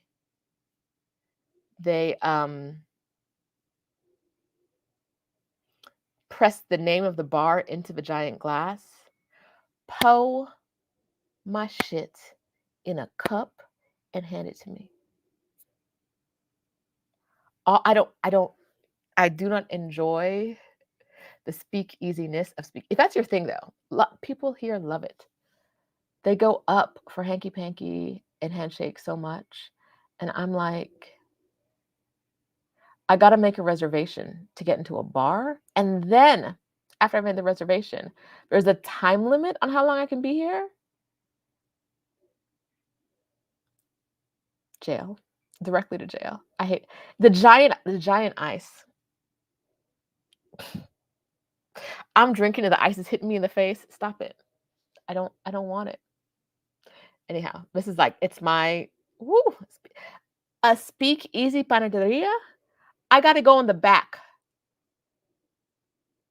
and do a secret handshake to go in the back and get bread. I will fight you. Like, people, you want to go to hanky panky? Never again. Not from. I hate it so much. Okay, Keisha, are you saying that your hotel in your reservation for the Hyatt got canceled for the South Africa trip? Is that what you're telling me? I would like to know so that I can make sure Francis knows.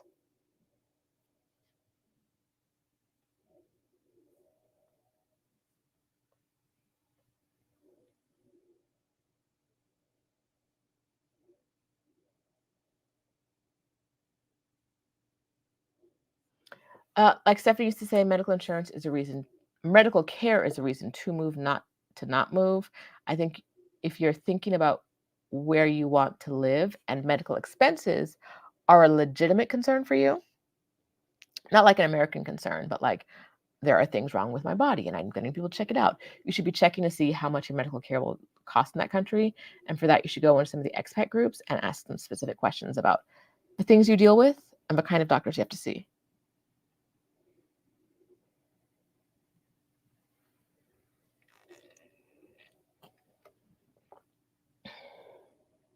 All right.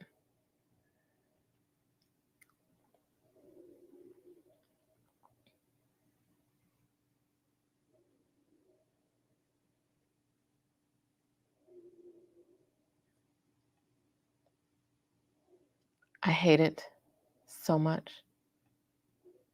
Y'all leave me out the conversation. Like, literally, Adelia sent it to me knowing I was going to trip. I was going, like, it was going to make me fume. A speakeasy bakery? Y'all just baking bread back here?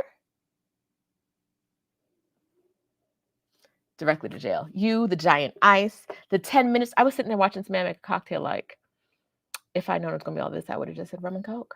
But I'm like terrified to know what you would do with a rum and Coke, how long it would take. What would you be burning? Because you're burning an herb over every cocktail, over every drink.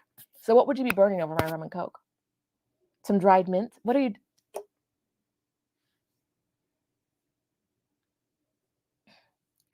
Time limits and secret. Okay, so Keisha, they did cancel yours. All right, so I will tell Francis to look out for other people. You posted the Facebook group. Some people just be rude.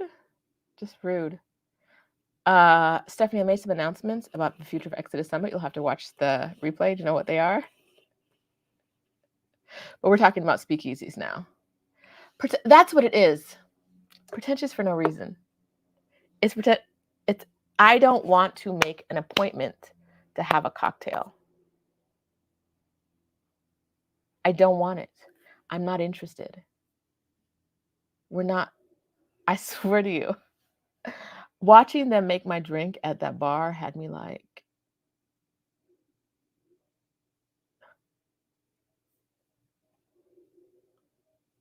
why do y'all go to these places?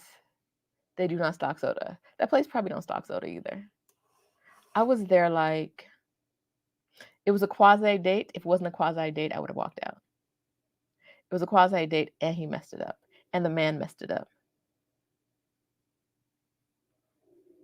I'm sitting here with you because you're excited about how cool this place is, and I'm dying inside.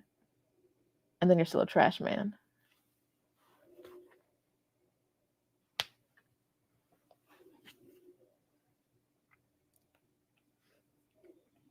Mm-mm. All right, JM asks, can anyone recommend affordable, safe, Black-friendly beach towns? The girls go up for Playa del Carmen. But I want you to think about what you're asking. Adele and I were having this conversation. I think it was yesterday. A conversation around this. And it is, if you're asking,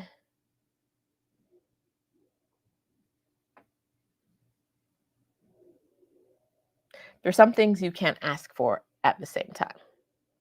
And what we saw someone asking for was like all of the really cool stuff, but where no one is. All of the really cool stuff in a neighborhood that's unpopular. And it's like, if all the really cool stuff is there, it's going to be popular, right? Like you're probably not going to get all the fun things that everybody wants, right? Like the list had all the things that people want on it. That foreigners moving, especially Americans moving to a new country, all the things they want are on this list. But you don't want any other foreigners to be there. And I know that's not what you're saying, JM, but I think that Black friendly, safe is probably also not going to be that affordable. Not in this part of the world.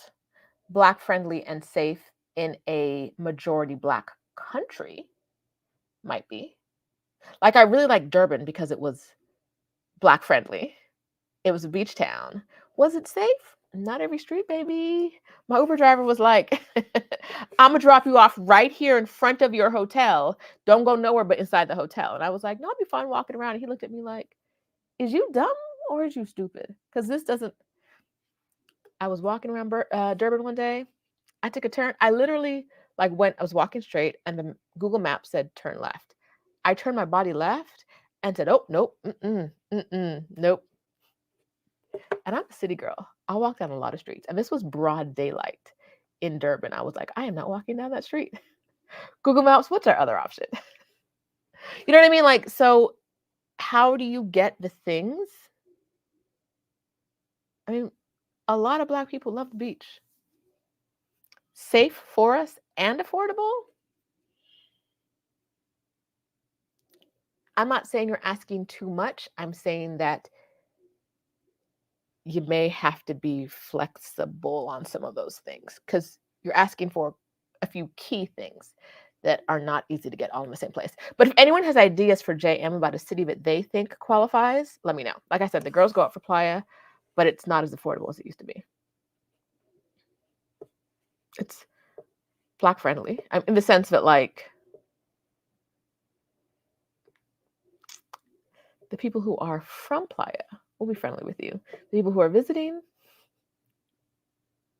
who knows? Was I in Playa?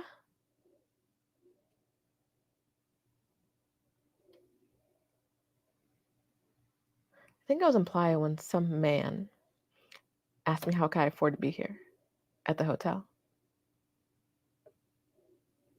The hotel that he's at.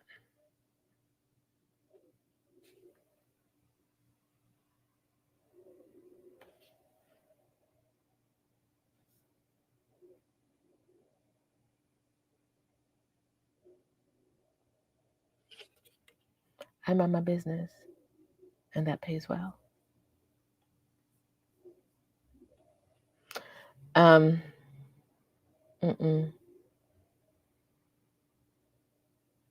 Yeah.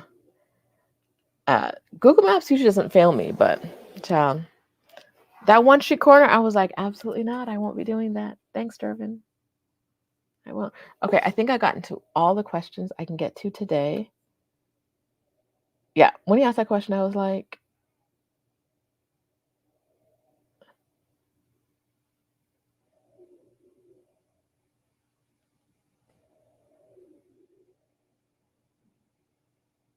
I murder white men and steal their organs. Like, what do you want me to say? Like, but the other people in Playa, like the actual people who born and raised there, they're fine. It's friendly. But if it's popular, you're going to have people come from all over.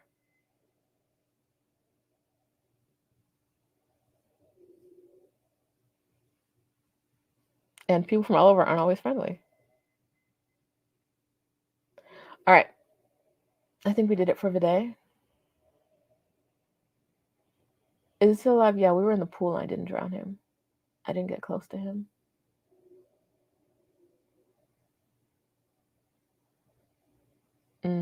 Pamela said she went to Progresso Beach outside of Merida, which is nice. I have an acquaintance that lived there for a decent price as well. I think I hear great things about Progresso. I don't think Progresso has, as far as I can tell, a Black community. I think it's good point. I think it's Black friendly as far as I can tell, but there isn't really a Black community. You would need to get into Merida to see the community, and that's like 30 minutes away. So I don't know. All right, y'all. Did we do it today? I think we did. Steph, we were just doing Q&As. We answered all the questions. And I will talk to you all sometime soon, next week, when I'm hopefully doing a little bit better. I'm going to go take some more drugs and lie down. Although it's sunny right now. Yesterday it was rainy, and so I went straight to the hotel and did not leave the hotel again since I got here. And I'm looking outside and it's sunny, and I'm like, do I want to go outside on this sunny day? No, I want to lay down. I'm going to be in bed all day watching movies, ignoring what's going on outside. That's what I'm doing. All right, friends. I will see you on the flippity flop. And I will talk to you later. Hasta luego. Bye.